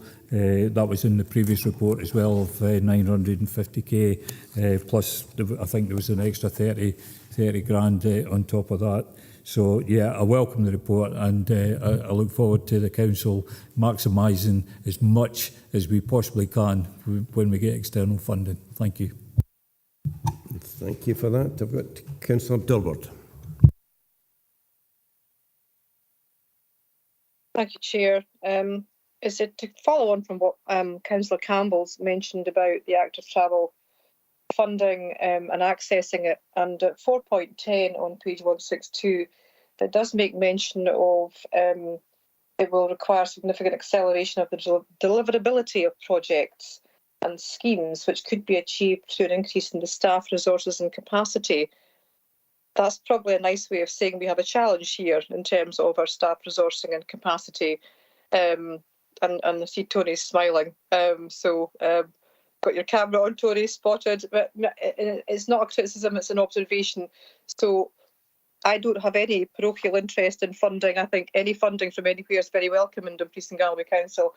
And we really need to get whatever funding we're entitled to from Scottish Government. I would say we grab it and take it forward. I think the challenge I'm reading in here is that we need to resource that properly, and that is of course challenging across all councils at the moment.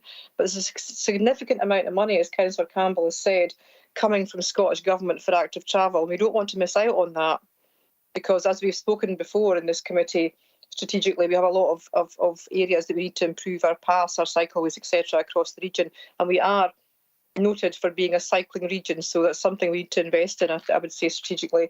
And it ties in with, as has been mentioned, I think by Peter, mentioned in item 8, the external funding 4.47146, and it says we've got a grant of 950k, but it doesn't say we're doing anything with it at the moment. So again, my focus would be on how do we make sure that we transfer the funding into active travel projects, and what are the blockages, and how can we as a council look to levelling out these blockages or challenges in the road that would prevent us doing that in the future. Thank you very much. Thank you. Before I go to Stephen, I will defer to the Director. Thank you, Chair. And just to build on what members have been discussing there, the importance of active travel, just to acknowledge that through COSLA, I'm pleased to say that I have been involved with pretty important ongoing discussions, and as members will appreciate, one of the positions this Council, along with COSLA, has lobbied on quite strongly is the need for these additional resources not to be through a competitive bidding process. process, but primarily through additions to the block grant. And I'm pleased to say that those discussions are reaching a positive position on that, whereby in recent discussions with the Transport Minister, COSLA and Solace, that we are optimistic that the position that will reach a conclusion is that all councils will get a core allocation through the block grant, and the specific allocation for each council will clearly be a matter for discussion and conclusion in the coming weeks. But thereafter, quite understandably, there will then be a need to allocate additional money on the basis of the readability, the position that councils have to implement schemes efficiently and effectively. So more than happy to ensure that we bring further details of that to the next meeting, but it's just to ensure as part of our lobbying that members are assured that we're at that national table, and also along with myself we've got Councillor McGregor involved in those discussions. So it's far from being complacent about it, but it's absolutely giving assurance that the importance of these measures to this council are acknowledged, and I'm pleased to say we're at the discussion table influencing these, and the position moving from a competitive bidding to a block grant allocation is something that I'm sure that we'd most welcome. Thanks, Chair. Thank you. Stephen, is there anything you want to add to that? No, the directors cover it. Thank you, Chair. Thank you. Councillor Dorward, does that cover your point? Kind of. I accept the strategic perspective and the negotiations with COSLA. What I suppose we'd want to do is in terms of the allocation of the block grant, you know, we've one of the biggest regions in Scotland, third biggest region in Scotland, but we tend to get our block grants on a per head of population basis. And I know you can't tell what the outcome of the block grant allocation would be, but it's probably a plea to say, you know, could we put in a plea to get it on the size of the region as opposed to the amount of people we have? Because we never seem to get, from my perspective, or from the Labour Group's perspective, a grant that reflects our roads or pathways or carriageways in terms of the size of the region, because it's a per head grant. Thanks. Thank you. Back to the Director. Thanks, Chair, and thanks, Councillor Dorwood. And just to say that those discussions are ongoing through the Directors of Finance, and I'll ensure that those points are relayed accordingly. Thank you. Thank you. Councillor Marshall. Thanks, Chair. Yeah, in relation to 4.1, I do think that the embedded officer programme in partnership with Sir Strands is a very kind of forward-thinking initiative, and it's already reaping benefits, you know, after its first year. So I know it's a 3-year initial arrangement, but I would hope that would go forward after those 3 years as well, because Sir Strands also are a major provider of funding, and if you look at 4.6, they are funding a number of projects. I'm certainly involved in 2 in the Annandale region. They're at the stage that Sir Strands have funded them. I think it mentions on page 169, they've been funded 100,000 each by Sir Strands, and it's been led by Economic Development Team. What I'm wondering though is that obviously once the 2 projects are, one is to link up the communities of Annan right the way through to Powfoot, kind of along the coast, and the other one is to link up various strategic places within Annan. And so a number of routes have been identified. My question is, going forward, hopefully it would be put into the plan, that at some stage the project would move from the feasibility stage into delivery, and that hopefully would also secure Sustrans funding. But that point as well, because I noticed with the Dalbeto one, it's phase 2. Is that when and that's led by the active travel team, is that when the active travel team become more engaged in the project? Because the main delivery of the project will be after we've decided what the routes are, and I think the active travel team are crucial, have a crucial role to play in that, if not, you know, project leading. Tony, would you like to come in on that? Yep, through you, Chair. Yeah, with regards to the Dalbeattie Phase 2, it was actually the Phase 1 of Dalbeattie was a few years ago. So that's two separate things. It was always envisaged the aspirations for Dalbeattie would be separated into two separate work packages. So Dalbeattie Phase 2 is the second phase, and that includes the new foot and cycling bridge.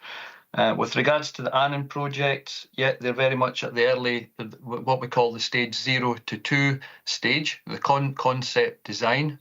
The outcomes of those designs will be then used to inform the local place plans and for the local communities to help decide which particular schemes or options they would like to take forward. And then through Sustrans, they can then apply for stages 3 to 4 funding, which moves then into the detailed design stage. That answers your question.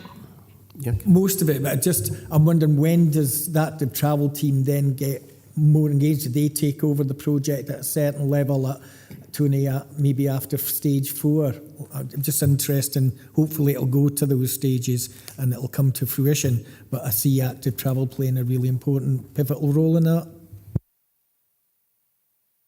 Yes, thanks. Yeah, we would get more involved in the stage 3 to 4 stage, which is more then the detailed design, and that's when we need to look to make sure that any active travel infrastructure fits into the existing road network. We'll review it for obviously safety, future maintenance, operational efficiency of the routes, etc. So that's where it goes to that next stage to make it more feasible to actually build it and implement it.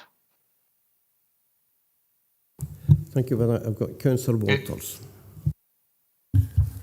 Yeah, I've just got a couple of detailed questions on 176 and 177 and then a more general question. On page 176, the modernising and increasing the allocation of counters. This is the counters for counting traffic, cycle traffic mainly. Could you just sort of lay out how many you're hoping to get, or if you're hoping to increase the allocation of counters, how many you're hoping to get, and also what you're going to use that information for? And then the second detailed question is on page 177, which is the regional active travel forums. I'm not clear from the actions carried out whether the active travel delivery forum is the same as the active travel forum, and whether the working group that was held on the 25th of October, is that the working group of officers, or is that a group that is going to be working with partners across the region? That's the two detailed questions. Tony, would you like to come back in? Yeah, thanks for that. Through you, Chair.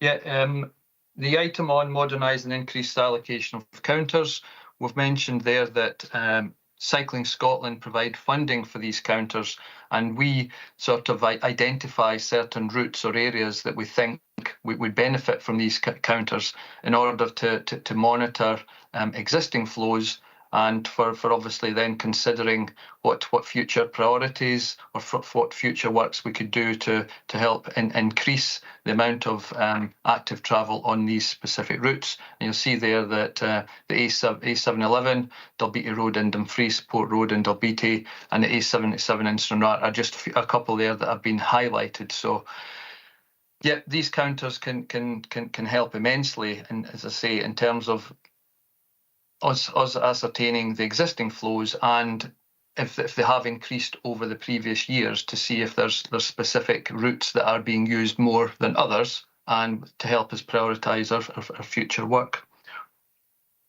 With regards to the active travel forums, I'll try my best to answer that. It's our colleague, it's actually our Sustrans embedded officer, Hosway, that has been leading on forums, and he's on leave at the moment, but it's something that he's just really been getting set up this year. We do have these regional active travel forums. We'll have we'll have 4 across the region. The main regional active travel forum, first meeting, I believe Peter was maybe at that, so I'll maybe ask Peter just to come in and give you a wee update on the actual regional forum. Through you, Chair. Certainly, we have had predominantly an officer group meetings at present, and I think this is where we're looking to actually have a further meeting there and actually just agree terms of reference. I think terms of reference are currently in discussion. From there, we will actually expand to actual local community groups. I'm aware that there was an existing active travel forum in existence in the Stranraer area prior to this, but which we're still supporting, but I think we're still moving that one forward at the moment. Thank you for that. Does that answer your question? That answers my two detailed questions. Can I just ask the more general question? Is that? Yes, sir. Which is on page 162 on 4.1, where it says this is relevant as there is still significant support required to better embed active travel across the council. I just wondered what was actually meant by that in terms of, or what actions were going to be taken in terms of embedding active travel across other departments within the council, and whether there was going to be any specific actions taken in terms of cooperation with the planning department in terms of highlighting active travel in that respect. Tony, would you like to come in? Yep, through you, Chair. I think that comment in relation to, obviously we've got a delivery plan for the active travel strategy. It's not all about roads and infrastructure delivering on these various actions within the plan. I mean, there's economy and development. We've got Swest Trans. We've got neighbourhoods, and we've got community services, learning and resources. What we're trying to say that we don't want to be just all silo working away on these specific either projects or initiatives. That we just need going forward. We need a better joined up approach. But I think a lot of the hard work has been done in actually producing and getting the active travel strategy adopted. We're only at year one of a 10-year plan. So I think as we move forward, there will be more collaboration and collective working. We're already working more closely with our colleagues in Swest Trans in identifying the active travel projects. But yes, with regards to other initiatives, education, the good work that the likes of EG together do, there's a lot more we can do working together. So that's what that comment was more about, that there is room for further improvement. Okay, that's fine. Yep, thank you. I have no other speakers. If we go... Yes, certainly. Just at page 175, just a comment mentions about beat the street. I think that's possibly one of the best things ever brought into towns, because you've got families out walking around towns. That's for grannies and grandpas right down to children in their prams. And I think it'd be great if we could get funding and put into other areas. Because I think at the time I was at Dalbeattie Primary in Finlay, Carson was there with the T-shirt on, getting my photos stamped for the papers, and that was way in 2015. And I think it'd be a great thing for towns to get involved again if the funding was available. Yeah, it certainly would be. I don't know where that funding stream came from in 2015. Tony, do you? I'll just let Peter come in on that one, but I think Peter managed that when he was working for Swest Trans that year. Yes, through your chair, the funding came from the Smarter Choices, Smarter Places programme, and it was a council funding for active travel behaviour change work. That funding is still in existence. We're currently using it for the iBike programme, something directly that came off the LBT Beat the Street project was the LBT e-bike initiative that's delivered through that, and Wickhamshire stuff has been funded through that as well at the moment. But I think there are potential opportunities going forward that behaviour change work funding stream will evolve. I met with the funders recently, again, as part of the Verity House agreement. There are changes afoot in terms of all active travel funding, so we're awaiting further information at the moment of what that will look like. It's likely to be an increase in active travel funding, but exactly how that will be distributed is still to be determined. Okay, thank you for that. Could the reintroduction of that particular project be looked into again for future implementation? Will do, Chair. Thanks. Yeah. Thank you for that. I've no other speakers. We'll now move to recommendation. Are members happy to... Sorry, Chair, I've been waiting patiently. Councillor Ferguson, I've got in the chat. Speak, please. It's just come up, the chat speak now. Would you like to go ahead? Right. Yeah, look, thanks very much, Ian. I think, first off, we need to welcome all the good work that's been done here, and quite a lot has been done in a really short space of time, so congratulations for that. But I'm actually getting a bit of a lobby, and I'm wondering how we're going to deal with this. All for active travel, but we need to make sure the active travel is safe. And I think it was Stephen Herriot actually touched on something earlier about the road markings and making people aware for cycle routes and everything else. If you've got, I suppose I'm being a wee bit personal here, but I've got hearing aids, and a number of other councillors got hearing aids. Plenty of others have got hearing aids. Increasingly more people in the community have got hearing aids. You can't hear a bike coming up behind you, right? And it's even worse when they're now electric bikes which are going a hell of a rate of knots. So how are we going to take into account some signage to actually tell people to get off the pavement with their bike for a start, right? And if there's no dedicated cycle route, they should really be on the road, right? Not the pavement. So I'm not wanting to be doom and gloom here and pour water on what's a really good project, but we need to keep the safety of people using the footway. We need to maintain that. It's a basic right that people have got. So I'd be interested to see what Tony Name or Stephen are going to maybe deal with that. Stephen? I think there's a number of ways to deal with that, and that it does get dealt with in terms of education, in terms of cyclists being aware of the shared space where it is shared space, and their responsibilities to pedestrians are moving slower, and other kind of wheeled use as well, whether that's kind of scooters. I think in terms of new projects, Councillor Ferguson, we're looking at much clearer signing and lining on the ground in terms of segregation to maintain that kind of pedestrian zone and cycle zone. But again, that comes with new schemes and actually having the space, as you can see at the Park Farm development there. We took quite a bit of land to actually get all the space in place that would meet with Sustrans approval and Sustrans funding. So a number of fronts we need to move on in that, in terms of making sure cyclists are aware of other pedestrian users, active travel users, and also appropriate signing and lining when we're bringing new projects forward.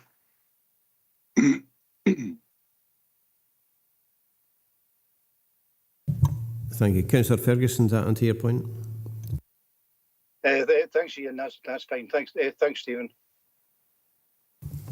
Right, thank you for your patience. We appear to be having some difficulty with the hands going up. We now have Councillor Slater, although it hasn't appeared yet.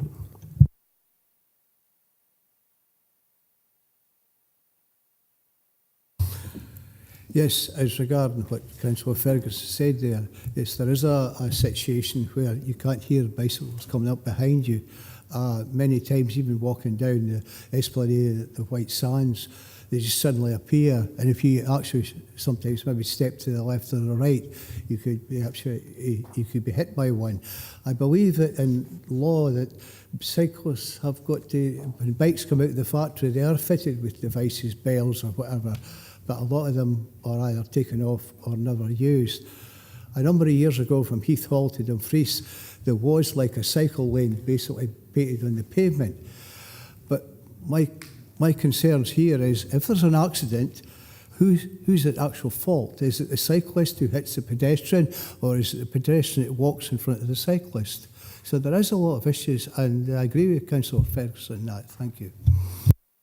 I think we could do what we can with signage, etc., but ultimately it's down to a police responsibility for enforcement of that. Maybe we should go back to putting a bus ticket back in the spokes, and I used to do when I was a wee boy, to make it sound like a motorbike. Yes, they actually do that with electric cars that driving at low speed now. They do make a sound so that you can hear them actually coming. And maybe maybe that's something that could be done with bicycles, but there is an issue here that somebody one day will get seriously hurt. Thank you. Okay, thank you for that. I'm still not sure, again, the messages aren't really coming up here. Do we have any other speakers? No?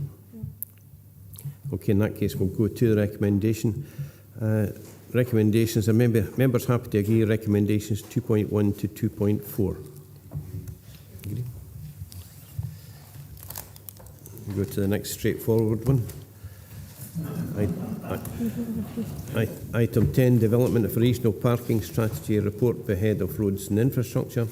Members are asked to consider an update on the parking strategy consultation and community conversations undertaken between September and November 2023.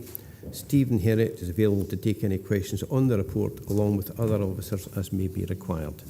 I'll open up to members. Councillor Little. Thank you, Chair. It's just about public consultation. It's the right way to go, especially on a subject like this. But this is an emotive subject. Everyone has an opinion on this particular subject right across the region. Yet our participation in their surveys and stuff is quite low. 3,369 online. And I know it says 221 for the actual attendance at the events, although it does say the actual attendance figures were in excess, but I can't imagine it was massively in excess of this. Now that equates to less than 2.5% of our population in the region.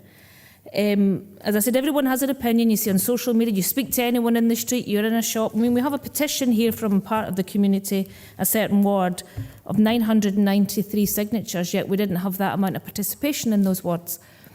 How do we get better at this?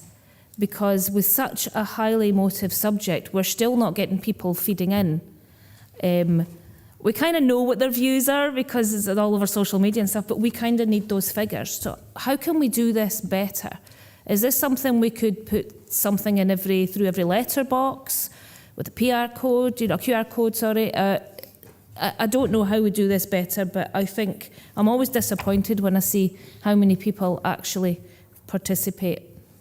So it was really just an observation, but is there anything that we can look at to try and do something to encourage people more to engage? Thank you. And I do understand your point, and I think there's a lot of misinformation out there as well, and I think we have to try and tackle that somehow. The community conversations, I understand that the counting mechanism probably wasn't as good as it should have been, and it didn't actually take note of everybody that came in. I think they were asked to fill out a slip when they were sitting at a desk or whatever, and not everybody did that. So that there will be an improved performance in some areas, but not drastically, as you say. Is there anyone that could... Stephen, would you like to come back in? Yeah, thank you, Chair. Yeah, I think it's probably been quite an extensive consultation process with 10 community conversations, a virtual community conversation, and the public survey and the initial surveys during the summer that are reported in the appendices for actual users of car parks. And I think we've probably got kind of strong representation in the petitions as well. So I think we've probably had quite high feedback for a subject for the council to consult on. So I'm quite satisfied with the process that we've followed and the kind of level of engagement and the feedback that we've received. And we report on the petition with quite a strong number of signatures on that from the Castle Douglas area, the DG7 area. We also, to update members, will report more fully at the next committee meeting, but we have just received on Friday a similar petition to the Castle Douglas one from Kirkcudbright, from the Kirkcudbright Development Trust, titled Petition to Stop Parking Charges Coming to Kirkcudbright. And between their paper signatures and their online signatures, there's over 1,300 signatures in total. So I think between the petitions, the community conversations, the public consultation, we've had probably quite a lot of interest and feedback, and some of that data is before members today, and understanding what views are, the percentage analysis on that for support or otherwise for enforcement, and the percentage analysis for support or otherwise of introducing parking charges. So I think there's plenty of data there, and plenty of kind of consultation feedback on the proposals or the options that could be taken forward or not. Thank you for that. Before I go into the other members, James, would you like to come in this and maybe explain your position in this? Yeah, certainly. Thank you, Chair, and thank you, members. So I'm James Rhodes. I'm a consultant with Sistra, so a transport and highways consultancy. We've been working with Stephen, Tony, and the team since March this year, developing the regional parking strategy and the standalone projects on looking at the decriminalised parking enforcement and the parking charges options. So I'm here just to support Stephen and Tony with any particular technical questions that may come up during the session.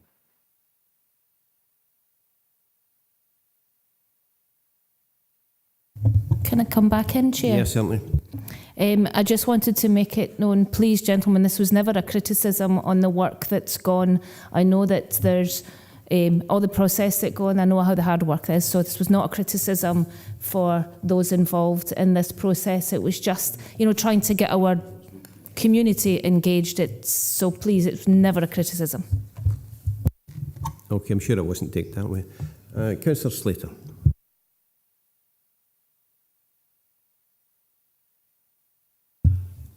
Thank you, Chair. Yes, regarding the parking charges, I believe that there is plenty of really parking in the town, but the problem is that people are parking in the town centre, and I believe that signage and lines and that should be renewed in the first instance, so that people know it's like disabled bays as well. People just park in them, and they're in quite a poor state. So I think that they should start with the basics and work our way up, and whether it goes to parking charges or not. But at the moment, the town's not, it's kind of struggling at the moment, the town, and whether parking charges would be a good thing to put in place at this moment in time, I have to question that. Thank you. Okay, well, that will be considered next year. We've got Councillor Drysdale. Thanks very much, Chair. Before I begin, I'd just like to say that we all accept there is a difficulty in a lack of disabled parking spaces and access for elderly people and people parking across people's driveways, etc. But I would like to acknowledge the hard work being done by the smaller rural communities, including Kirkcudbright, Douglas, and the community that Councillor Little referred to, because they've all worked really hard to raise the concerns that people living in rural areas have with regards to the decriminalisation of parking. However, I'm really disappointed that as an inclusive council, 3,620 responses were submitted by the CD community, but they were not incorporated into the graphics of the report, despite being submitted before the deadline, which could be considered as non-compliance. However, had they been included, it would have been hugely evident that the majority of people opposed to DPE, especially when they realise the financial implications to an already cash-strapped council.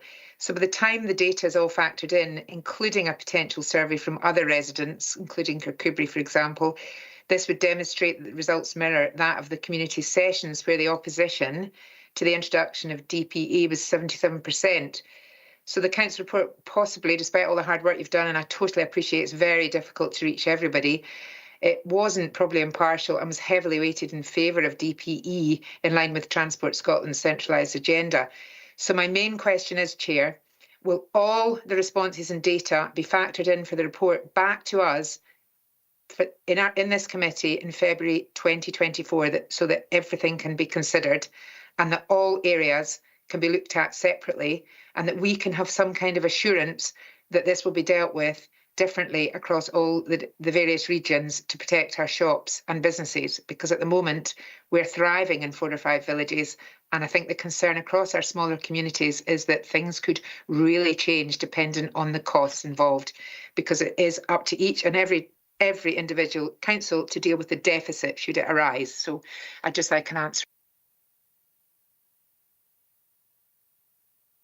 Stephen, would you like to come in?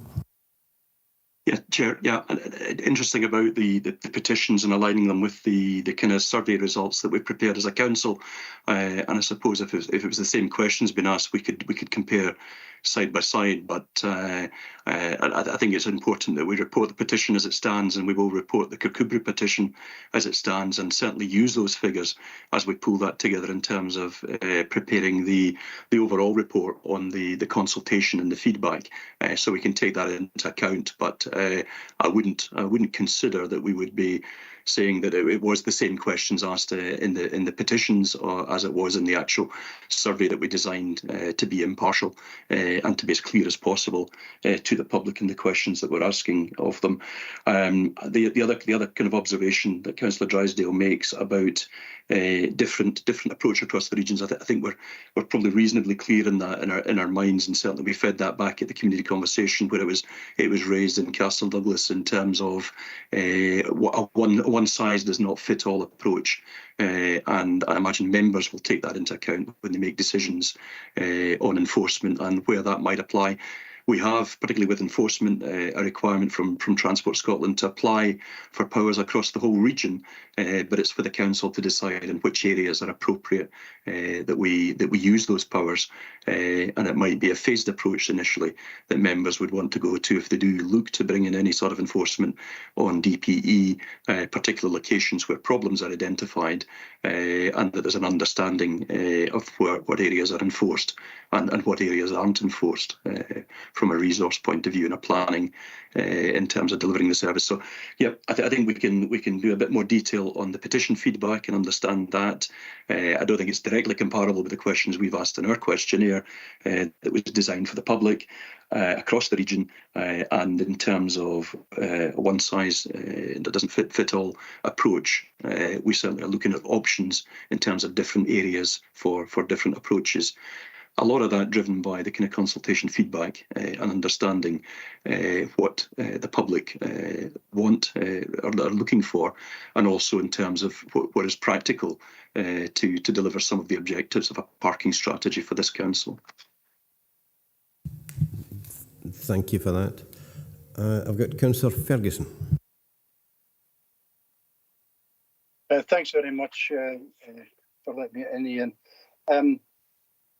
Firstly, can I give you a bit of clarification on figure 2 in online survey, because on the papers it doesn't actually give you along the bottom axis exactly what they're for. It looks like council parking on double and single yellow lines and then something was fitted. It's not clear, okay? So can we just get a bit of clarity in that, and then I'll come back with a question. Okay, Stephen, would you like to come in?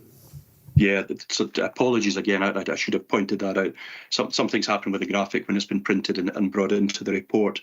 But effectively, figure 2, the online survey for support or otherwise for decriminalised parking enforcement, in terms of the survey, a number of questions were asked about the support for enforcement if the following was achieved. And the first set of columns are, if council officers were able to issue tickets for parking breaches, would you support DPE? And 57% of the respondents in that survey said yes. The middle columns are, would you support, the question was, would you support DPE if parking on double and single yellow lines was enforced? And there was a higher support response to that. And then the third set of columns, similar to the first set, the question about would you support DPE if parking for longer than permitted was enforced? So we can certainly recirculate that graphic to committee members. I would suggest would the appropriate thing to do, and just make sure that there's clarity on the sub questions that were being asked around about DPE for that particular survey. Yeah, can I come back in, Ian? Yeah. Yeah, certainly.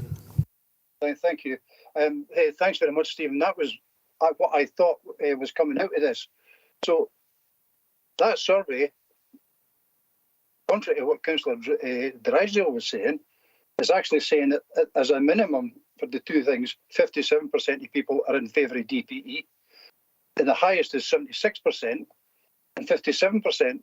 There's no political party in the country wouldn't bite their hands off to get that kind of percentage, so that they could be getting to power.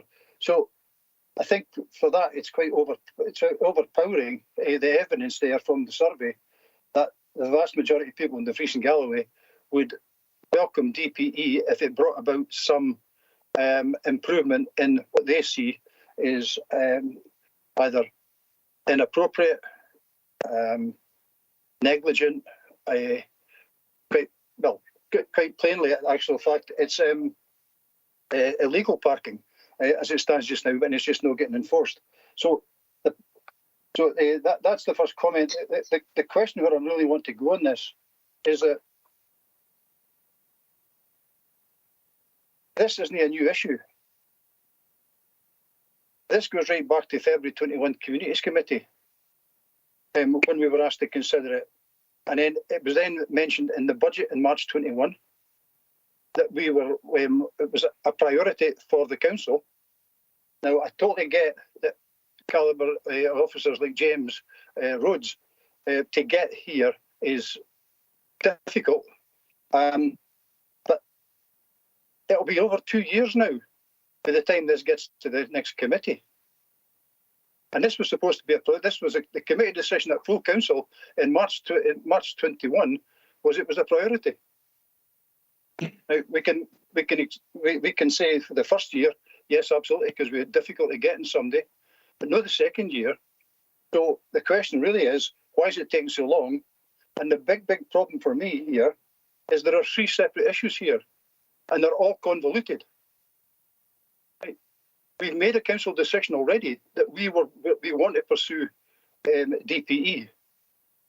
Right. We also need to we also have to have a parking strategy. Right.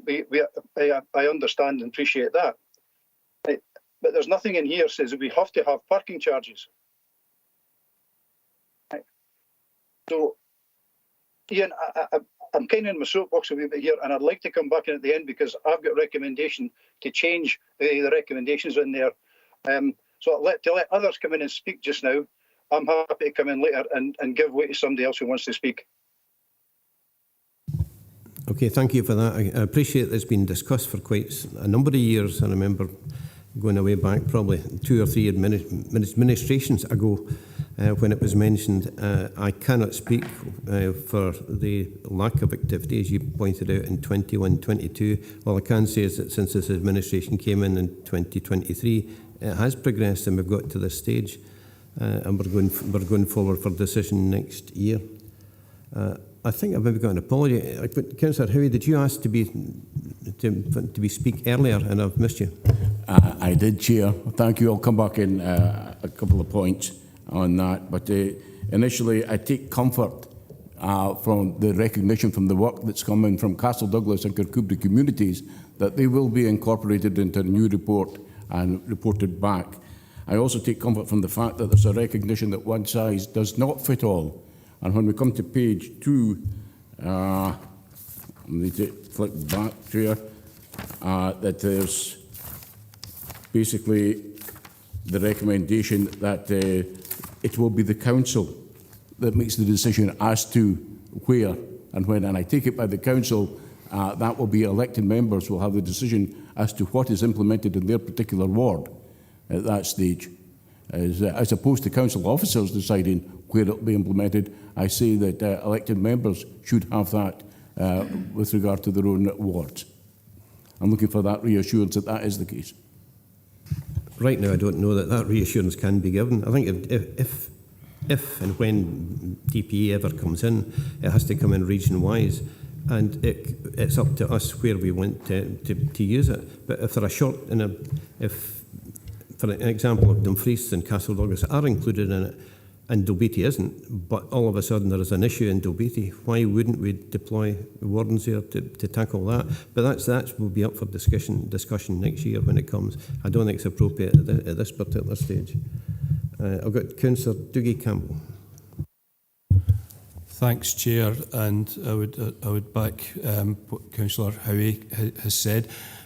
Just from the outset, I think we should thank officers for the work that's been put into this report so far, and I guess it must feel like a poisoned chalice at times when we ask them to do something and then we begin the process of dismantling that work. The petitions for Castle Douglas and Kirkcudbright have been referenced. I believe the number for Kirkcudbright is now over 1,500 and rising. I've got a range of concerns, specifically around car parking charges, whether it's a car park or on street. And my concerns are that it's placing an additional burden during these difficult times for residents and businesses. And if people live out of town and have to travel to work by car because there are no other realistic or viable options, I think that's something that we need to take cognizance of. And I don't know if any other councillors have looked at the Transport Scotland annual report on decriminalised parking enforcement, but the reality is that most smaller or rural authorities run at a loss or barely break even. So even if we're looking at it from an income generation perspective, I think that is perhaps not viable. I won't gauge other members and other groups' feelings on this, but clearly there's work still to be done on fleshing out options for DPE. But what I would like to see is car parking charges been taken off the table completely. And through that, and I guess that Councillor Ferguson might be thinking the same thing, but I propose that recommendation 2.3, that references to car parking charges is removed at this stage, whether that's competent under our governance guidance. Thanks, Chair. I think I'd be extremely hesitant. Right now, this is a report that's asked to go forward for decision for next year, when we'll get the fullest information to make that decision next year. I think to do it just now would be to preempt that. If I could come back in, Chair, just briefly. I appreciate the point you're making. And it's for other members to speak about their own communities, but there is massive concern in the stewardship about the implications. And I think it's just something that I don't think this will ever happen, car parking charges. I think that'll be the decision in February. So let's just take it off the table now and be realistic and save officers unnecessary time and effort, and we can look at DPE options in due course. And I'm happy to concede to that. I'm still not minded to agree to that. I think it would be a very unsafe decision to make at this time. We know that the report's coming back to us in a few months' time with the fullest information, and there is no. This is an issue that's been there since 2014. The whole parking thing, the addition of parking charges, you're already making the prediction that it won't happen. It may very well not happen, but I think we'll get that information so we could discuss that properly and make the decision at the appointed time. I think I have just a moment. Councillor Marshall. Totally agree with what Dougie's just saying. I suspect Andy will confirm with regards to what Dougie says about the parking charges. I think this whole issue has been muddied. It basically says in 3.1, it says that DP is likely to play a key role, but it does not automatically equate to the introduction of parking charges. I mean, 78% of that survey already say they don't want parking charges. The majority of councillors, I'm sure, never thought that when we asked for DPE, we'd also get parking charges thrown into the mix. Certainly, I can remember Alistair Speedy promising a parking strategy, and I think that's important also. But the Labour Group position has always been clear on this since 1999, since I've been a councillor. We have always opposed to parking charges, and I think most other groups oppose that as well. Certainly, the general public in Dumfries and Galloway opposes car parking charges any form. So I think it is quite right that we question at this stage and whether or not we want to proceed with the car parking charges option, because I think at the moment we're not only wasting officers' time on something that will not go through, We're also getting a skewed reaction from the general public because a lot of them are focusing on the parking charges. When you ask them questions, and it's been said in some of the survey questions about enforcement, about parking on pavements, people want something done about that. But I do think as well, it's talking about a parking charges options report. I don't think we need that. I think that's a waste of money at this stage. Let's save some money. It's not only officers' time, we have consultants that we've actually engaged with as well. So I'll wait to hear what other members say, but the view of the Labour group is that, you know, we go ahead with looking at DPE and how we actually fund that without parking charges, but we also look at the parking strategy, but we don't look at parking charges. Councillor Dempster. Chairman, I don't think there's a town in the country that doesn't have a control on parking. And I'm not going to argue if members want to kick it into the long grass again. That's absolutely fine with me. But it's very short-sighted because we can't manage the opportunities. We talk about encouraging visitors to come and shoppers to come. You can't find out to park in Dumfries because folk abandon their cars in the middle of the town all day. And what we should be doing is try to manage it and make sure there's an opportunity for visitors and shoppers alike to get at least parked to go shopping. You just need to look at Dumfries at the moment and it's a pantomime trying to park your car. I'm certainly not going to go against the will of the majority of members, but I think at this stage it's short-sighted, especially when we're being told there will be a report brought forward in due course that would give us the options then to consider what our next steps might be. Yeah, that's exactly my point, that this report is well underway just now, and it's literally just going to be finished off with the final information for it.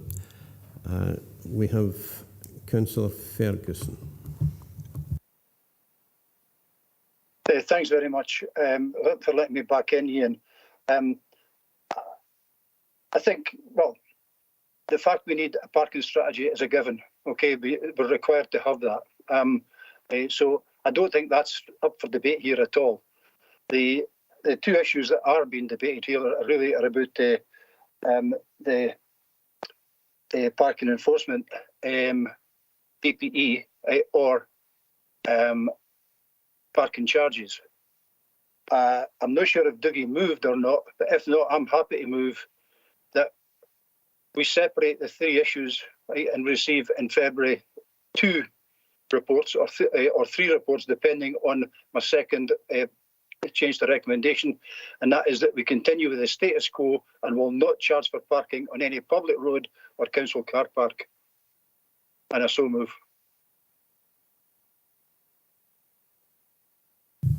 I've got Councillor Campbell. Thanks, Chair, for letting me in. Yes, it was a motion that I'm moving. Yeah, I'm happy to second that then, Chair. Okay, we have, the notes are a bit mixed up. We have got Councillor John Campbell. Yeah, I've been waiting patiently. I thought it was before a number of members, but however, I think Councillor Ferguson is already moved, or Dougie's moved, and Councillor Ferguson seconds. So I think we should just go to the recommendations, if that's the case, unless other people have got anything to add. But I haven't. Yeah, I came to you as you appear on my list, so I'm going to go with that. I've got Councillor Slater. Thank you, Chair. As regards the criminalisation of parking, 21 councils in Scotland actually do that at the moment. But 11 of them actually make some money back. Some make a lot of money, but 8 of them don't make any money at all. It's actually a loss. So the big question is, how would you fund this scheme? Aberdeen, their annual balance after this cost them 1.978 million, but their annual balance after all the PNCs and paying displays and that, they're left with 6,853,000. But if you go down the list, East Renfrew runs at a loss, Highland runs at a loss, Midlothian runs at a loss. North Lanarkshire, so it just continues on down. So where would the money come from? Because it's a costly thing to set up. But I honestly believe that town centre, regard people parking everywhere, that's something that should be dealt with and dealt with very soon, and that would help alleviate the problem. Thank you. Thank you for that. We've got Councillor Dorward. Thanks, Chair.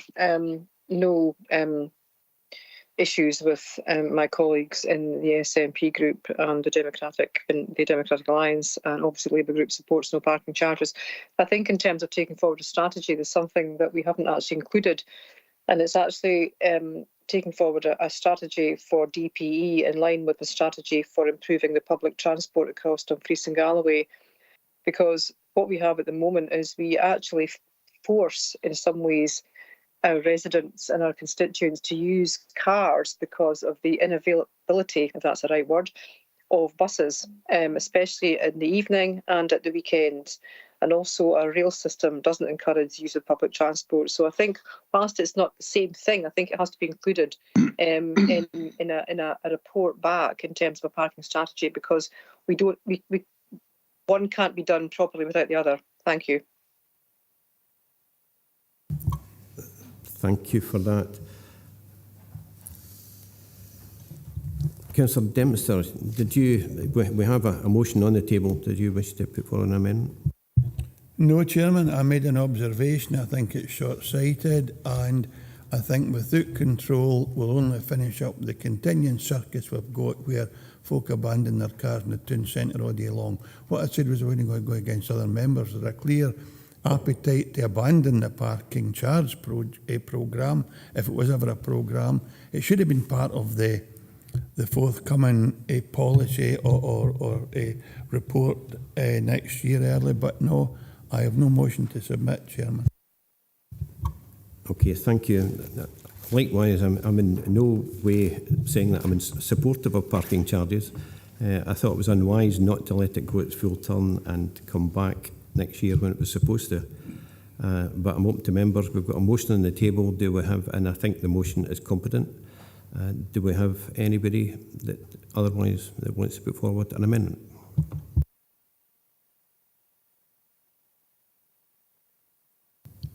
No, if you could go to the recommendations in that case.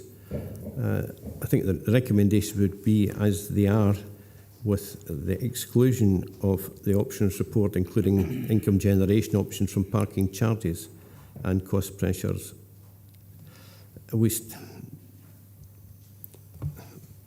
No, I think it's just that, parking charges. Has members agreed with that? Okay. Right. What's the bank account number of the pay-in book?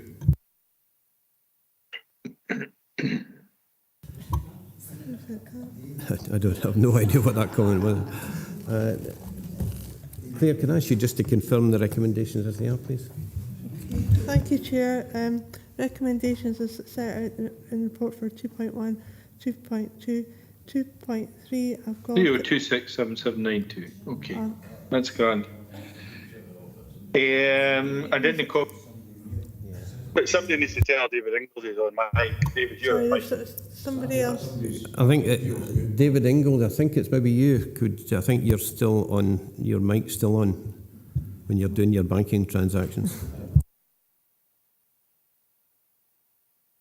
Right.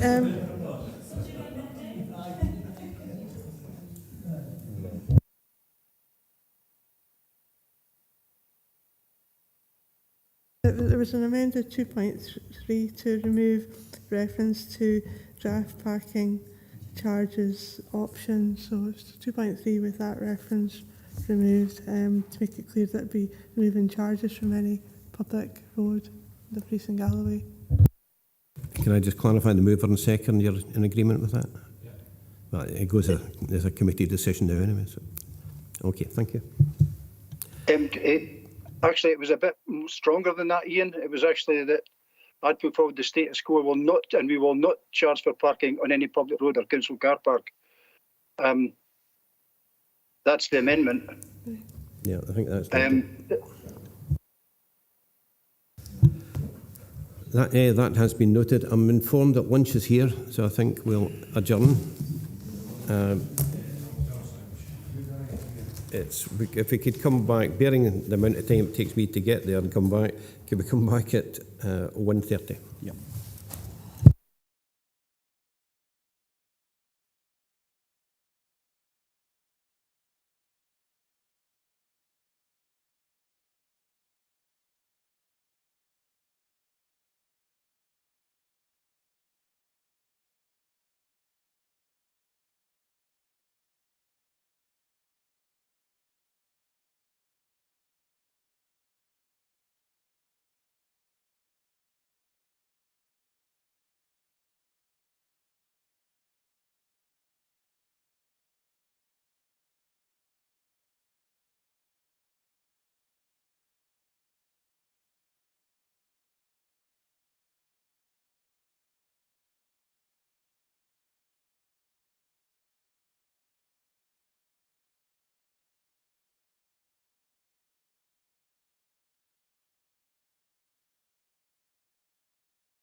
Okay, thank you and welcome back, members. We're on to item 11, Household Waste Recycling Centre Booking System Review, report by the Head of Neighbourhood Services.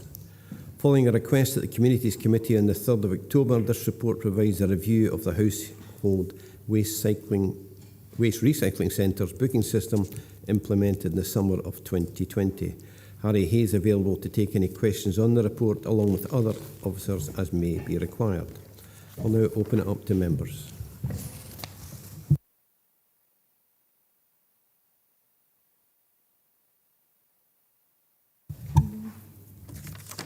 I think is that Nicholas Simpson? Do you want to come in?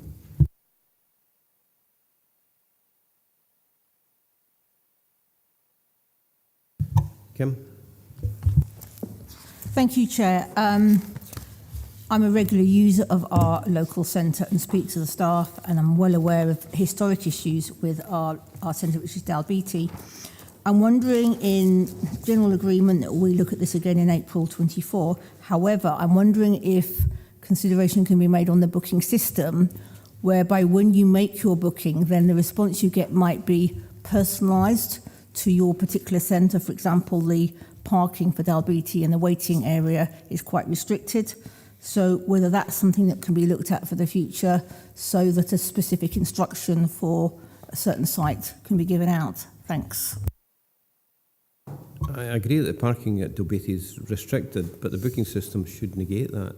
There shouldn't be, there are only enough allowed in at any one time with the booking system. So, Harry, would you like to come in?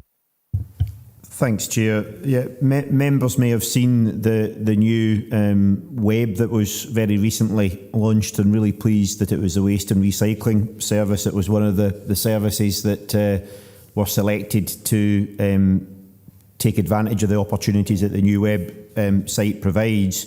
So I think what that does is provide a lot more functionality for services, and certainly the customer journeys that are done through the web, including the range of bookings and booking systems, etc., can be adapted and customised to suit the circumstances. So it's certainly something we're quite happy to look at, which is really the overarching principles behind this report. Is we very much recognise the need to look at this service, and indeed every service, through the lens of a customer, and always try and evolve and improve, etc. And certainly the new web would give an opportunity to look at that specific aspect, and perhaps, you know, specific detail, customised detail pertaining to individual locations that might have unique situations. Thanks, Chair.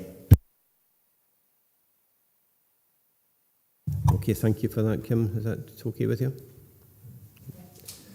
Yeah. Councillor Slater. Yes, Chair. Thank you. Obviously, we're going electric. When would the bins be mainly electric? When will that be happening? The bin lorries, sorry, I'll rephrase that. I think that this item is under recycling centres. I don't think it's really appropriate to bring it forward at this stage. But that's something you can maybe ask direct with the department concerned. Councillor Marshall. Thanks, Chair. And thanks for this report. I think it gives further information that is valuable to members before we take the decision in April. And I welcome the additional work that's going to be undertaken. Just one question though, just on 4.7, the staff impact, at the bottom of page 242, it says that the union's report, written communications appended to the report, but there doesn't seem to be that appendix. But if it is the same as, I think, the email that was issued to kind of all members, then that would be okay, but I don't see it in the report. I believe it was the same one, but I'll just get Harry to check. Thanks, Chair. Yeah, it was referring to that correspondence that Unite independently issued to all elected members. Thanks. Right, thank you for that. Councillor John Campbell. Thanks, Chair. Yeah, I welcome the report.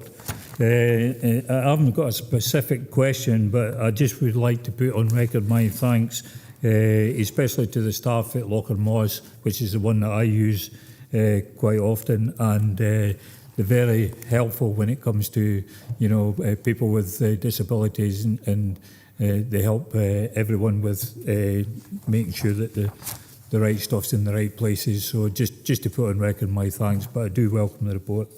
And I think, in general, I think the booking system's been really good over the past few years, and I hope it will continue. But I welcome the report coming back in April. Thanks, Chair. Thank you for that. I can agree with that. I used the booking system fairly recently for Dalbeattie, and it was exactly the same. I think the fact that you get the option now to ask, do you require assistance? Yes, that goes a long way towards it. Councillor Howie. Chair, just the exact same response from Councillor Campbell. There has been an improvement to service that is appreciated by the public, and I think we should continue on the basis that we're acting at this time. Okay, do we have any? Yes, we do. Councillor Dempster. Horses for courses, Chair, and Harry alluded to that. Where's the opportunity to allow some facilities to not use the booking service if it will encourage more recycling, and there's no reason why we shouldn't? Then I think we should consider that, and that might be forthcoming later on. Yeah, I think that probably could be included in the response. I think there was one other item that came up, and that was on fly tipping. There was reference made to it, but it can be prove if there had been an increase or decrease. Either way, if that could come forward in the next report as well. I've got, yes, I have Councillor John Campbell.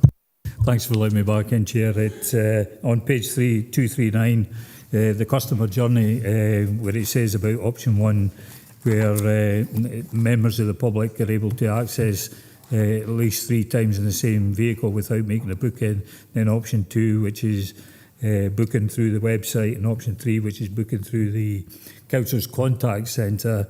There might be a wee issue around about the contact centre, because it's you can't make a booking over the weekend, for example, through the telephone. So maybe that's something that we can look into. But just in the way that they're given the 3 options in there, members of the public might think that option 1's the priority option, and they might just turn up anyway. So I think if we rejig that and make the booking system should be option 1, and the booking through the contact centre option 2, and then finally you can turn up, at these facilities as the final option, rather than sort of making it option 1. But it's just a wee bit misleading, shall we say. We could possibly look at that for the next report coming back. I have no other speakers. In that case, I'd like to move to the recommendations. Members happy to agree the recommendations at 2.1 and 2.3.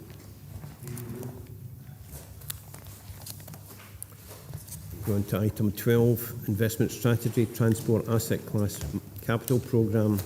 Monitoring report. Members are asked to consider the capital monitoring report for quarter 2, 2023-24, and we've got Harry Hay is available to answer any questions on the report together with other officers. Members.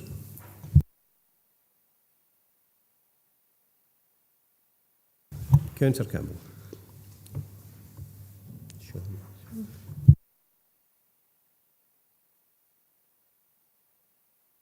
No, it said Councillor Campbell. I thought you said Councillor Marshall. I just welcome the report, particularly with the funding come from Scottish Government of 422k for the community bus fund. It's just to note that, really, Chairs. No particular question, but thanks for the report. Okay, thank you for that. Now, my button's rather sticky, and it stuck on when I said added you to the list. That's what it was. Councillor Marshall. No, again, it was really just to commend the report and all the work that's being done. And just an example, if you look at page 288, support to vulnerable people. Page 288. 12. On my head. I've done my head. Sorry. I'm absolutely delighted that happened to somebody else.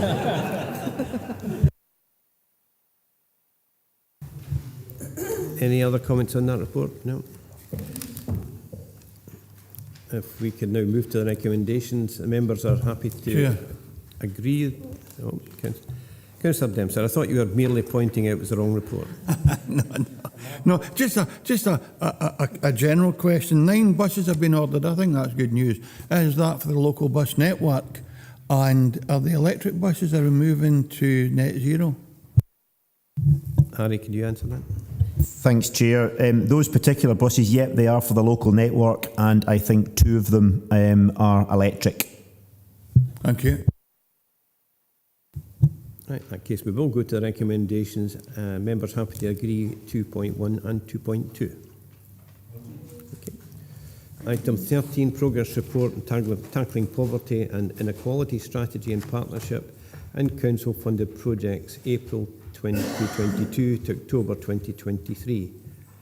This report provides members with a detailed update on the delivery of our Council's activities that contribute to the poverty and inequalities strategy within Dumfries and Galloway and mitigate the worst effects of the cost of living crisis. Liz Manson is available to take any questions on the report to get along with other officers as may be required. I'll open that to members. Councillor Marshall. Might sound like deja vu this, but yeah, it's really just to commend the work, excellent work that's been done by the partnership and all the work that's been done to our vulnerable people. And I just, as I said, I think on page 288, support to vulnerable people who are supported by social work, that first example of 120 plus care leavers received a birthday and Christmas voucher, and for many this was the only present they received. It's quite hard read some of this, but it's excellent work. Thank you for that. Any other members?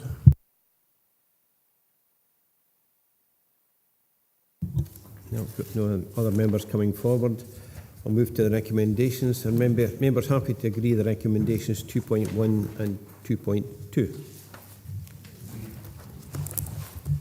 Item 14, Head of Service 6 monthly assessment, 1st April 2023 to 30th September 2023 of Community Services Service Plan 2023-2024. Report numbers 14, 15, 16 and 17 provide the 6 monthly assessment of service plan performance for all services within the Communities Directorate.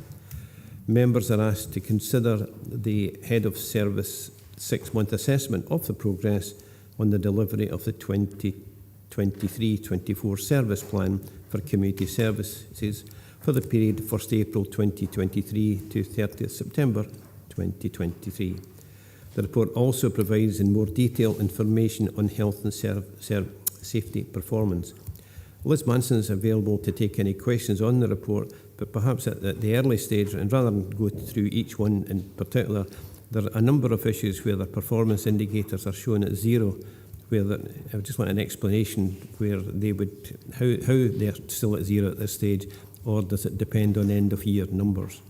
But if we can bear that in mind as we go through them, and I'll open it up to members.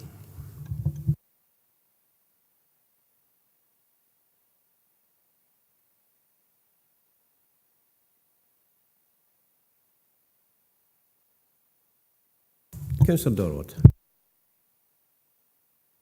Thank you, Chair. Thanks for the report. Looking at the risk register, Liz, page 391, which is homelessness and housing options. And we're not in the best position in terms of the risk identified or managing the risk at the moment. You see where we want to get to as a target risk, and that's fantastic. But whilst it says the level of homeless presentations has reduced, it's still above pre-pandemic levels and open cases remain high. Can you maybe give us an outline very briefly as to why this is? Thank you. And what are we doing to try and get the risk down to the target risk in terms of impact? Thank you. Harry, could I ask you to come in on that? Yeah, thanks, Chair. I think that risk is part of the neighbourhood services update report, but quite happy to respond. So I think from a homelessness and housing options perspective, the service performs extremely well and in a customer-focused fashion. Members of this committee will be well aware of the ongoing performance reports that are considered specifically in relation to welfare and homelessness. And without a doubt, one of the big factors that the service are dealing with at the moment is the implications and the impacts of the cost of living crisis, which ultimately sees more people, unfortunately, in a situation either as an individual or as a family that see themselves presenting as unintentionally homeless. So there's a number of interventions we're currently taking forward. One of them is the Welfare and Housing Options Team, which very much looks at the approach that prevention is better than having to deal with a homeless case. So there's a lot of resources put in to try and avoid eviction or homelessness to start with, and therefore you're not then having to deal with the consequences. And it's also got as well as obviously the human benefit, it's also got the financial benefit that you're not then dealing with the multitude of services that would require to respond to that. As with the rest of Scotland, there's also a challenge in relation to available accommodation. We have got a very, very good working relationship with our registered social landlords in Dumfries and Galloway, and the Scottish Housing Regulator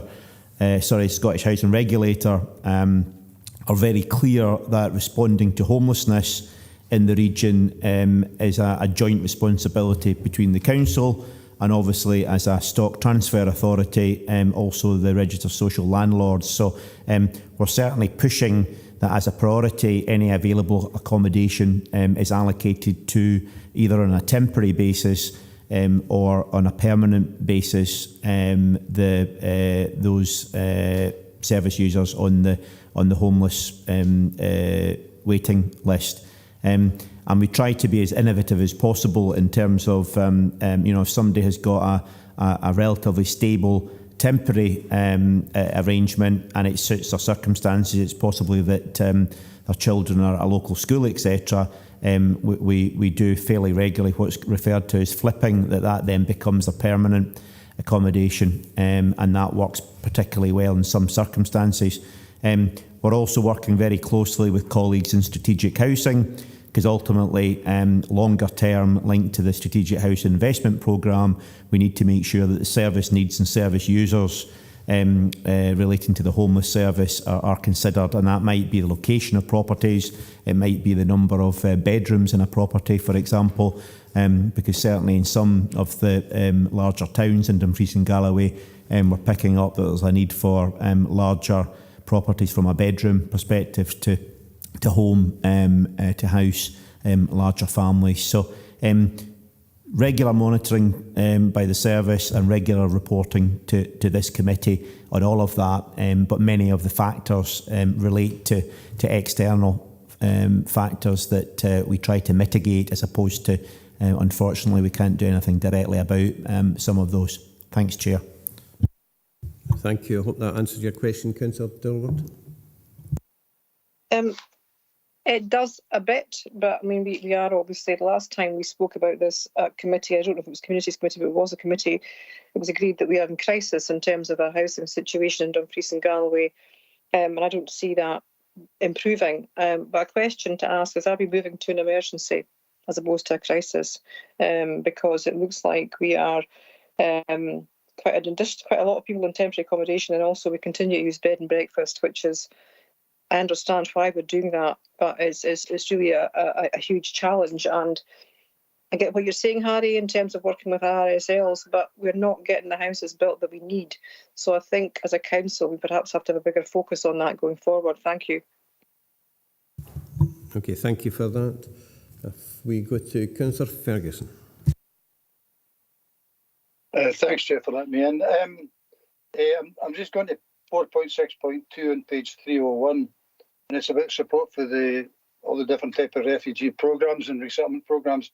I'm just being a bit opportunistic here, and I'm wondering if we've had any response to our letter the council sent to Westminster Government about helping us meet the cost, particularly in terms of social work and also community staff who were involved in the process. So the simple question is, have you had a response from Westminster yet, or any UK government minister? Happy to pick that up. Thank you, Chair.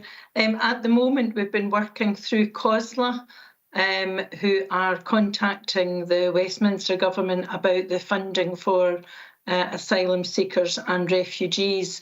So we haven't yet sent a separate letter because we've been waiting until COSLA has determined the position nationally, and then we, along with perhaps other councils, will be sending that follow-up letter to strengthen the case. So the two will be heard in parallel. So there has been dialogue between the governments with COSLA, but as yet no formal response to their letter. Thank you. Okay, does that explain your position? No, really, Ian, because this council made the decision that we were to write. And I can't remember a council decision to overturn that decision and then put it in the hands of COSLA. No, sorry. Sorry, yeah. We will be writing separately, but we wanted to make sure that the letters were complementary. So please be assured the council decision will be implemented. Thanks, Les, yeah. Okay, thank you for that. Councillor Marshall. Thanks, Chair. Kind of just a general point on, but I'll specifically refer to page 359 on governance and assurance, the number of animal feed inspections. But I want to kind of take it in conjunction with a couple others that are on page 398 and 399 on the next report. It's just, I really just want to make a general point. On exception reports, it's the first time I've seen probably as many coming through when you're seeing things like pressure of work, competing pressures, manpower shortages, recruitment issues. I'm just a little bit worried, that obviously it's not putting a strain on staff because long-term sickness, etc., is increasing, or it's not, or we're not making an improvement on it.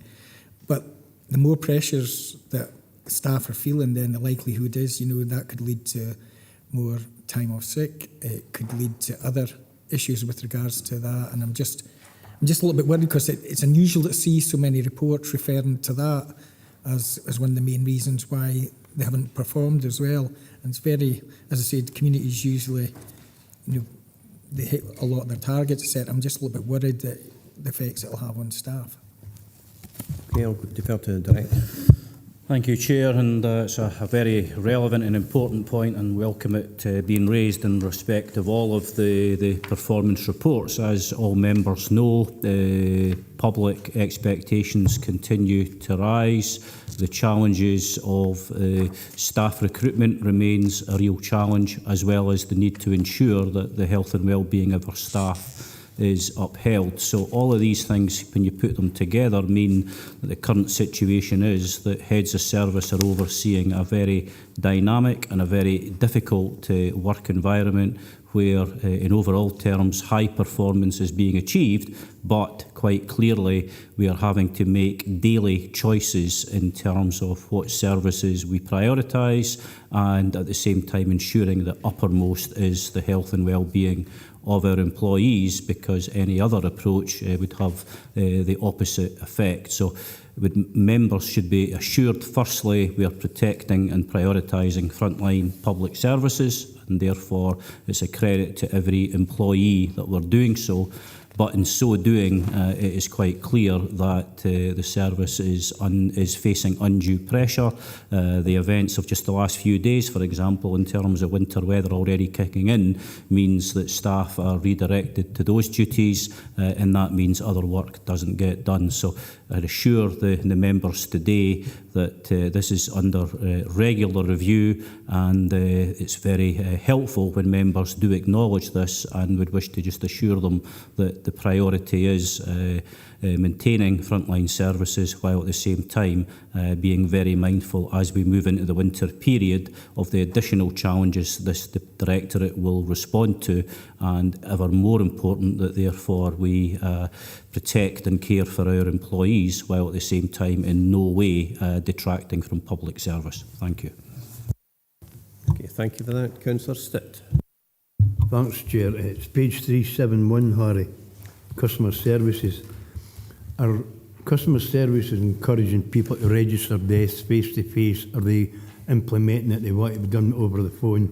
Because I spoke to somebody who lost his wife just a couple of weeks ago, and I think his biggest problem was trying to get an appointment to register the death, and he was told he had to wait to the Wednesday. But I don't know if he wanted a face-to-face or where it is a telephone. But can the public demand a face-to-face where it's suitable? Or have they got to do it over telephone? Because I think, personally myself, to do it over the phone, I think it's a bit callous. That's my own point of view. Harry? Thanks. Through you, Chair. Absolutely. Of all the services we deliver, I think that's one of the ones that really has to be the most customer centred in the most difficult of family circumstances. So absolutely, if any individual wishes to have a death registration appointment done face to face, then absolutely the service will accommodate that. Thanks, Harry. Councillor Walters. Sorry, I thought it was a list. Just the page 301, the point about youth participation and engagement strategy. It mentions the annual joint meeting between Dumfries and Galloway Youth Council and Dumfries and Galloway Council.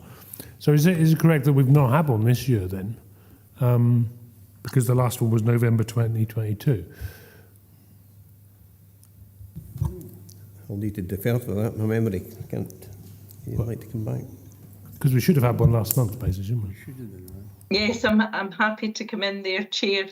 So it's just a matter of scheduling, but we have had 3 Youth Council meetings, February 2020, September 2021, and then November 2022. So the next one will take place in February, and the reason for that this year is because, as indeed members will know, the Youth Parliament and the Youth Council elections have just taken place, and indeed they are being announced tonight. So just the scheduling has worked in that what would have been the 2023 annual meeting is actually going to be in February next year. So I hope that explains just a matter of timing. Okay, thank you for that. Councillor Dempsey. Thanks, Chair. Just on the point Harry raised about the need for larger bedroomed properties to support some of the families that are in the area. I remember making an appointment with DGHP, well, it's Wheatley South now, asking them if they would knock a hole between 2 semi-detached properties, make a large bedroom unit for a family, and they refused because there's a bigger income from two bedroom houses than 1 4-bedroom house. And they said also that the Scottish Government didn't support that kind of approach. There was some sort of penalty applied if they removed stock, theoretically, from the stock holding. So until we break that cycle, we'll not get instant success, because there's also a reluctance to build 4-bedroom properties in the social housing sector, because again, it costs more, we limited more a benefit from the rental income. So it's not a response I need for Harry, it's an observation, and we really need to try and do something to change the attitude of social landlords to support people and the number of families they have, rather than just their initial bank balance. An observation only, Chair. Okay, thank you for that. Do you have any other members wishing to come in? Yes, Councillor Walters. Thank you. Page 373, the support the delivery of the UCI Cycling World Championships. Can I just check that the Economic and Social Impact Report, is that going to come back to this committee, or is it going to be published before then? Because I've had some people asking me about when we're going to get a report on showing the economic and social impact. Harry, would you like to come in? Thanks, Chair. Yeah, so members will perhaps recall that when we discussed it at the last Communities Committee, we confirmed that whilst there was a national economic impact assessment being undertaken, it simply didn't get into the level of detail that we felt was required from a Dumfries and Galloway perspective. So in conjunction with South of Scotland Enterprise, we commissioned a Dumfries and Galloway specific bit of work, of which we got a final draft last week. And our intention is to consider that in more detail, finalise it, ensure that any feedback is given to the organisation that we commissioned to do it, and make sure that it's brought up to our requirements, and then along with the outcomes of the member survey, other assessments that have been done with partners, etc., bring a report back to this committee with all the detail.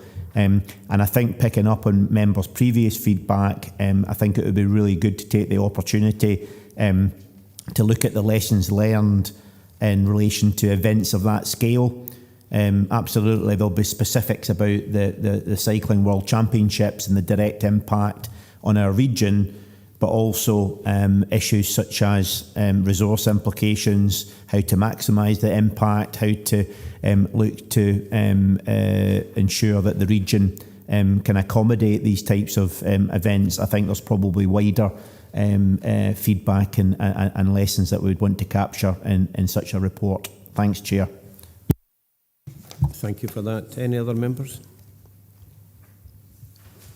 It would appear that during the discussion that we've managed to cover all 4 items under the 6-monthly assessment, and they all have the same recommendation. And with your agreement, we'll just go to the recommendation. It's 2.1 to 2.3 for all 4. That's items 14, 15, 16 and 17.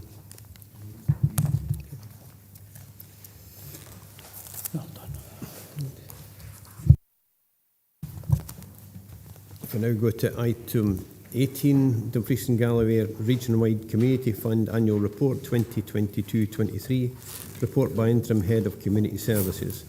The purpose of this report is for members to approve the annual report on a region-wide community fund for 2022-23. Liz Monson is available to take any questions on the report together with other officers as may be required. Members.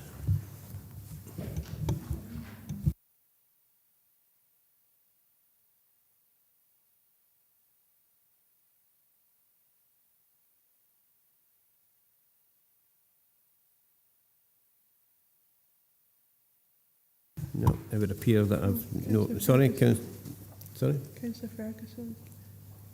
I think that's a historic one. Councillor Ferguson, did you want to... Not yet. Yes, please, aye. Yeah. Only one question in this whole paper, and in the main it's good news. But I noticed there's a significant change in the membership of the committee, or the panel, whatever you want to call it.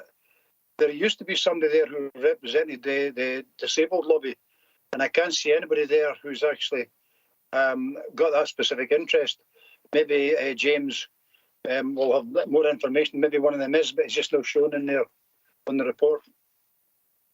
Okay. James, do you want to? Yep, sorry, dropped off for a second there. I was trying to find a room and lost connection at the worst time. Yeah, we used to have a representative from DG Voice, but unfortunately for the new committee, we didn't get a member from DG Voice, so we were just left to appoint from other bodies. As you might remember, you were involved previously. For the independent non-public sector bodies, we deferred to Third Sector Dumfries and Galloway to appoint. It's just so, but we've got a degree of separation from the council, just so that it can actually be an independent panel. So we just took the members that we got, basically. Okay, Ian, fine. Thanks very much. That's great. Yeah. Right, thank you for that. James, perhaps you could maybe explain when you drop off at item 18 that you've actually dropped off the system rather than dropped off. Oh, yeah, I just lost internet connection. Just to confirm. Any other questions, members? Yeah, Councillor John Campbell. Thanks, Chair. Yeah, it's probably one of governance. Yeah, you've got all the members, and they're meant to be, I suppose, independent. But what happens if there's particular projects within their area? Do they step down? I'm not sure if that's the case. What happens there, if there's a conflict of interest, they will just not be involved in the scoring for that application. Okay, thank you for that.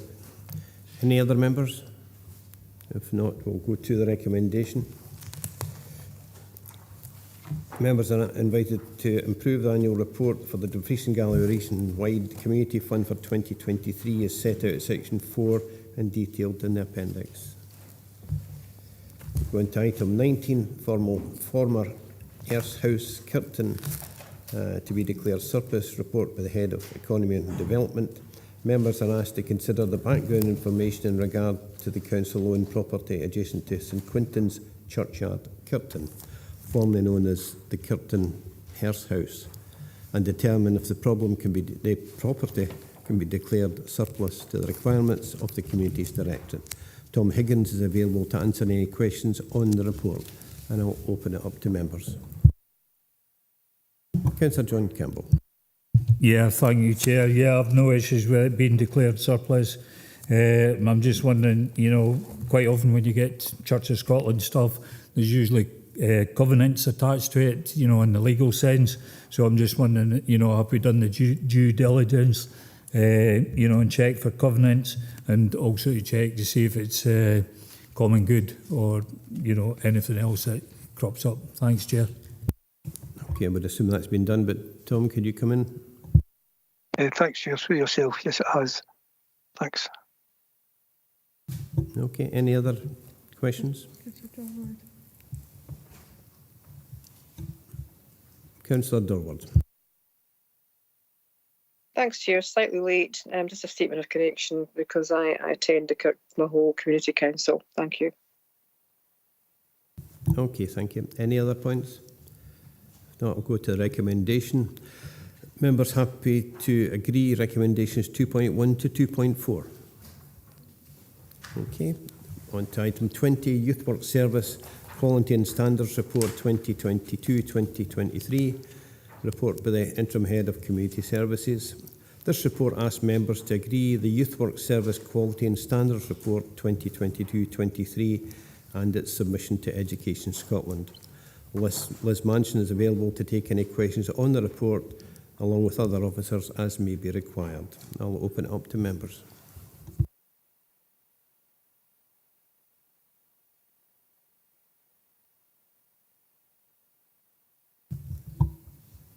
Linda, is that a legacy hand or is that you asking to come back in? Nope, it's me asking to come back for this agenda item, Chair, if that's okay. Yes, certainly. Thank you very much. It's just as a comment. You did make a very good comment on the youth work and what they do across Dumfries and Galloway. I just say they're an absolute asset in terms of this report and the other report, the remaining reports. They're an absolute asset to this region, and this is recognised across Scotland, the work that they do, which is absolutely fantastic. So, just for future, it might have been nice, or not nice. That sounds a bit twee, but it would have been lovely to have these at the beginning of the this committee, just so we could give. Following on from your statement, Chair, just would give due regard to the fantastic work that they do, because they are an absolute asset. And that's just that I'm not commenting on individual reports, just the work they do in general. So thank you for that. Thank you for listening. No, your point is taken. To come out with positive information at the start would probably be helpful. We could look at that in the future. Any other members? Councillor Ferguson.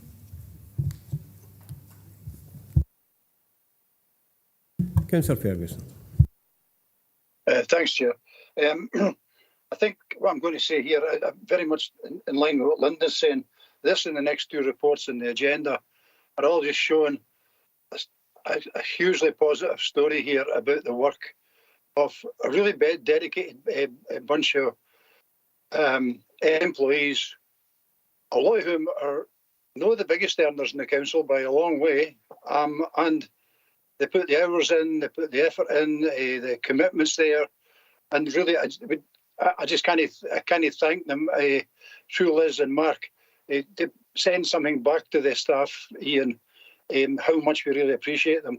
And I don't know if there's a way we can maybe recognise that as a committee, that when you add the three committee papers together, and I don't think there's a negative in any of the three papers.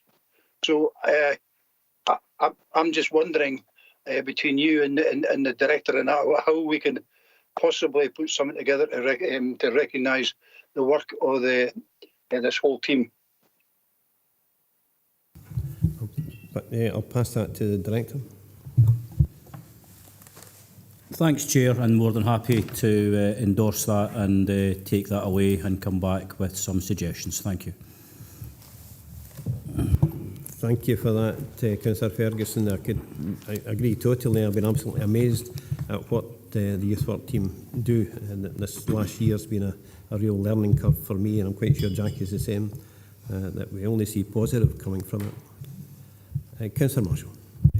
Yeah, it was kind of when I read through even the reports, the way that they're presented, it's quite refreshing. I know other reports have to be presented in a certain way, but it's nice that they provide it in a very easy to read but impactful documents. It's just really it's just admiration for the way the youth services has changed. It's always been one of those services like a few others in community services that when it comes to budgets, it's one of the areas that's been looked at, and there has been a lot of change and flux over the years since I've been a councillor. And one of the things they've been able to do, and sometimes there's maybe a learned lesson from some parts of the council as well, they've been able to actually tap into volunteers, youth volunteers, and that's allowed those young people to actually develop and give them life skills, but also about partnership working. They work with a range of partners, and also they work very well with most parts of the council as well. So it'd just be interesting to see what the structure is like now, because I know there's a heavy reliance on, and they do it successfully, is with volunteers and getting people active. But it's maybe when we're thinking of something, it's maybe the journey they've been on, Derek, over the last 10 years, because what they're achieving now is way above what our expectations were based on the amount of times they've had to change the service and rearrange it, etc.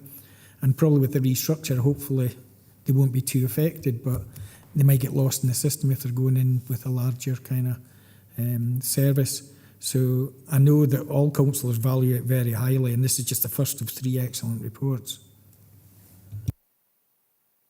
Thanks, Chair. Thanks, Councillor Marshall. Just to comment that, as all members know, always make sure, as do you, all of you, that you're visible and approachable to the staff, and it's always a pleasure to be out with the youth work staff, having just been out there a few weeks ago, and quite serious issues that the youth work staff are dealing with in our communities, ranging from the increased issues we know around mental health, the impact of child poverty within their families, and some of the real kind of dangers around their health and well-being with, for example, vaping and the increasing instances of that. So real kind of hardline issues being dealt with in our communities, and it was a real privilege to meet the staff and the professional way, but more importantly the dedicated and vocational approach they all had in bringing forward apprentices within that service. So absolutely the key point is that it's so important that services such as the youth work service then shape and influence the way the council works across the whole organisation, and I can certainly assure all members that it does indeed shape and influence the whole council. Members will recall only a few months ago we hit the headlines for being ahead of the game in relative terms around our whole involvement of volunteers in Keep Scotland Beautiful campaigns, where we had thousands of volunteers literally helping out across communities, and that's undoubtedly now services recognising the importance that volunteers bring. Secondly, we're the first and only council to date to receive national accreditation for our volunteer programme as a whole council, and again that's real headline national news, and again that reflects that commitment that no longer can the council solely provide everything, but we need to firstly tap into volunteers, but secondly we need to embrace the real dedication that we heard earlier around inclusive parks, where again inclusive parks, it's no longer the belief the council has to fund them all and provide them all. We need to work with partnership with communities and other stakeholders. So it's a really helpful point, and something I know going forward that we'll want to ensure continues to be the case across the whole council. Thank you. Right, thank you for these very positive comments. I have to agree, over the last year I've met so many youth workers, those involved with the youth teams and the volunteers, and I've been absolutely amazed at the amount that have started off of just being involved in youth work, started volunteering, and are now members of staff. That's a true successful grow your own, but your comments are well known, and I think we do need to look in the future and see how we could come back on that. If there's no further questions, which I don't think there are, if we go to the recommendations, two members happy to agree the recommendations at 2.1 and 2.2. Okay, we go to item 21, evaluation of Youth Beats Festival 2023. This report provides members with an evaluation report on the Youth Beats Festival 2023, including details of the key role played by volunteers supporting the delivery of the Youth Festival. Liz Manson is available to take any questions on the report, along with other officers, as may be required. I'll open it up to members.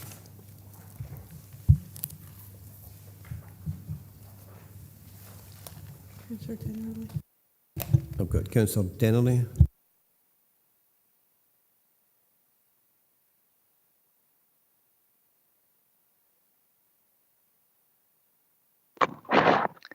Thank you, Chair.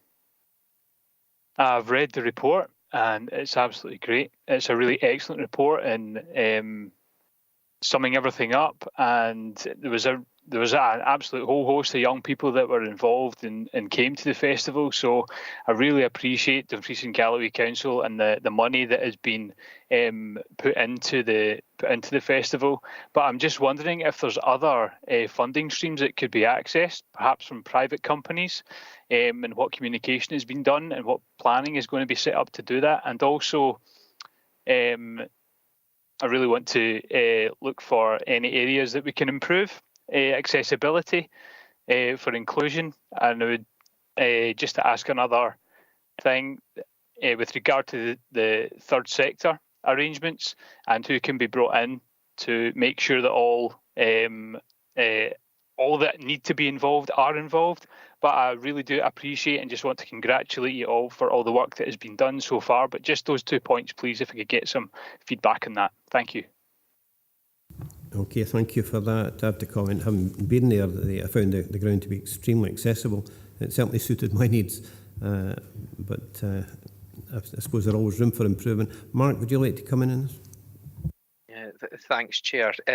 So in terms of the first point around the funding, we proactively reach out to commercial organisations to give them the opportunity to sponsor the festival, and a number of businesses within Dumfries and Galloway and nationally have done that and took up that opportunity over the whole length that the festivals ran, and also around the other funding that when our council committed as part of the budget an indicative 3-year funding for the festival festival that sat alongside a 3-year funding commitment from the National Lottery and from Event Scotland, which provides us with the security to be able to go ahead with the event over the next 3 years or for the next 2 years after this year. So I can assure Councillor Dennerley that we do explore as much opportunity as we can to secure additional funding outside the council for the event.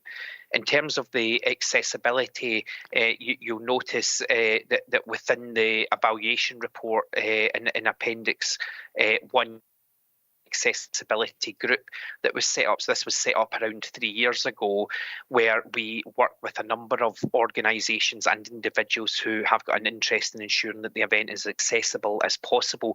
So that a range of accessibility requirements have been put in place, including examples of BSL interpreted tours of the tune, including a number of other provisions such as accessible viewing platforms for the main stage, and also ensuring that there's pathways within it for wheelchair users. So that group has included parents and young people, and they also come along a few days before the event opens to the public and do essentially an audit of what's there to ensure that we are as accessible as possible. And then that group meets after the event again to provide feedback to us and anything that we can do. So we've had a real focus in that for the past few years as we've had at all times. In terms of the third sector involvement, there's an open invitation there for any community group or third sector organisation to be involved. And we've had a range of organisations involved this year, including Lord Burn Community Council, Shambelly House, Quarriers, Sexual Health, Dumfries and Galloway, Castle Douglas Development Forum. So I think within page 515 it outlines the third sector and community group partners that were involved this year. But again, there's always an open invitation there for any group to be involved in different ways, and we have already commenced the planning for next year, which includes discussions that are already taking place with third sector partners. Okay, thank you for that, Mark.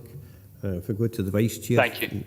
Sorry, Chair, if I can respond to that quickly. Yeah, thank you. Really appreciate you outlining those answers. In terms of those who are of the hard of hearing or deaf communities, it might be worth having them involved in the audits that you mentioned, so that there's the sign language or even subtitle aspect of the audit being considered. But I agree, in the whole, it's been accessible, and it's I've certainly not felt out of place in any part, but it's just to think of in the future. I appreciate that. Right, thank you. I'll go to the Vice Chair, straight from our centre stage appearance. Yes, thank you, Chair. Just a couple of comments, please, on the Youth Beats. I've been to the Youth Beats on a number of occasions, but obviously this year, my first year as Vice Chair, and got a peek behind the scenes numerous times. And I have to say, the staff are amazing. I'm not going to repeat, but I will repeat all the admiration for the staff. It goes, I think, unrecognised a lot of the time. A lot of their hard work gets underplayed by themselves. The likes of Mark, I think he was hiding behind the scenes at Youth Beats, after all, the organising and whatnot going forward. But I think Councillor Marshall, I think it was, just made a good point in terms of, I think your words were, we don't want youth work to get lost when it comes to the reshuffle or if you like. I think many departments interlink, but I think youth work interlink with most, and specifically education and social work. And the likes of the Youth Beats, I would hate for that to get lost, the recognition for that, for the youth work team to get lost. So, I know we've already said it with the director and that, but we will take that away and feed it back to the CE on that note. Thanks. Thank you for that. Councillor Marshall. Yeah, just to echo that and really just to add, I'm probably one of a few councillors that can remember right at the very start back in 2009 when it started off, and it's a totally different beast now for the better. I mean, it's went from a one-day event to like a festival event the weekend, but also lead up to that. It's went from, I would say, wasn't totally supported by the general public. and by the council as well, by councillors as well. In fact, the council leader, I can remember rejecting an application at area committee at the time because she didn't think it benefited Andy Lester, which is a convert now. But at the time, there was some scepticism amongst councillors. But I think the most important transformation, it's went from being a council orientated and run event through the youth work with the support of the young people to now being a young people's event that is supported by the council, which is very important. And that just shows, you know, even the tune in itself is an award-winning and recognised initiative. So it's been on a journey and it's taken a long time, but it's now embedded within this region. So it'll just get better and better from now on. And as the Vice Chair says, I mean, behind the scenes, when you look behind the scenes, and Mark's the first to kind of shy away from praise, but his whole team and the people that they've engendered and got everyone on board, it's a fantastic event. So it just seems to go from strength to strength. Thank you. I won't put Mark on the spot with that one.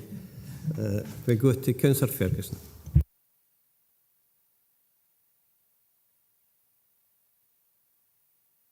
Like you, Chair, I was really keen for the next item coming up, so I'm being a wee bit sharp here. Sorry about that. Right, it must be catching today. I've got no other members wishing to come forward. In that case, we'll move to the recommendations. The members happy to agree the recommendations 2.1 and 2.4. And I think we can also note the positive comments that have been made about the youth work team in general and also the Youth Beats Festival in particular. Thank you. Go to item 22, summer activities for children and young people, report of interim head of community services. This report provides members with details and evaluation of the summer activities that have been delivered across Dumfries and Galloway between Monday the 3rd of July to Sunday the 20th of August as part of our Council's commitments to mitigating the impact of the cost of living crisis through providing summer activities for children and young people and across this Scottish Government's Summer of Play programme. I think during that period, I probably attended most of them, if not all of them. I think we've got Liz Manson here to take any questions on the report, along with other officers, as must be required. And if I could go to Councillor Ferguson, since he came in a bit early. Thanks very much, Ian, and I'm a proud owner of at least two polo shirts. So they do have them at large sizes. Okay. I think what I'm getting at, I've got to come in here. This is like deja vu with Youth Beats away back in the early days. Now, we've had like a cocktail of funding for this over the last few years, and we've had money for the Scottish Government. We've set money aside. I'm actually wondering here, Ian, whether we should put a second recommendation in, is that we refer this to the budget panel to find a funding solution to make sure we're not scrabbling about on February looking for funding for this. I think, given the fact that the Scottish Government removed funding in June this year, that we should look at that in the future. But we can certainly defer it to the budget panel to see if they could come up with options. I don't see any problem with that, if other members are agreed with that way forward. Councillor John Campbell. Yeah, just to echo Councillor Ferguson, I think it would probably be what's the word I'm trying to think of? Beneficial, shall we say, if we do look at it through the budget process. This has been an absolute tremendous success over the last couple of years.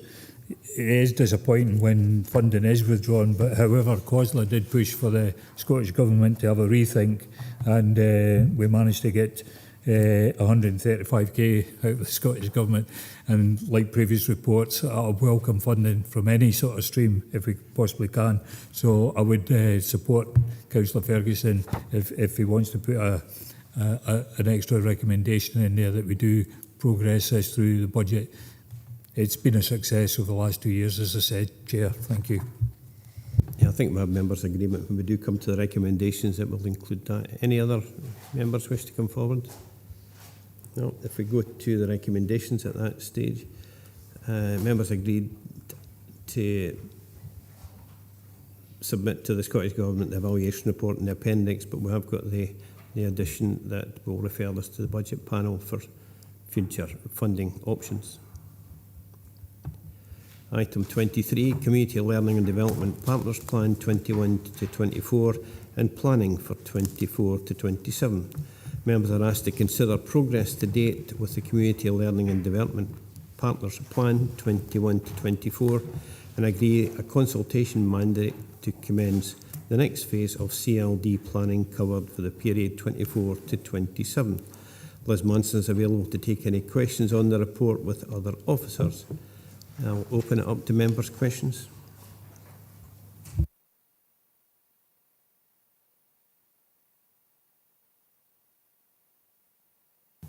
Liz, I think you've got this crack coming at the end of the day. Now it would appear we don't have any further questions on that. We go to recommendations at 2.1 to 2.3.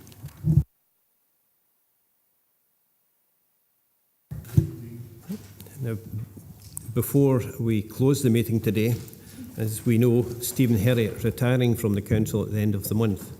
And I would just to use this opportunity to thank Stephen for his service to the Council. It was in September 2009 that Stephen joined our Council as a senior engineer within planning and environment. It'd be fair to say that over these years, Stephen will have been responsible for many changes to the operation of the Council services. He's successfully overseen many new developments, including the return of the waste service from the private to the public sector, the increased Council commitment to the investment on our road service, alongside the hugely successful rollout of curbside recycling across the region. I'm sure that all members have greatly appreciated the support and assistance that we've received from Stephen, and we wish him well for a very long and happy retirement.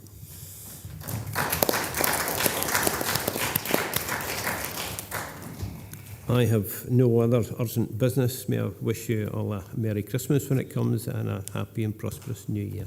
Thank you. To you, Chair. I was going to echo what you said, Chair, but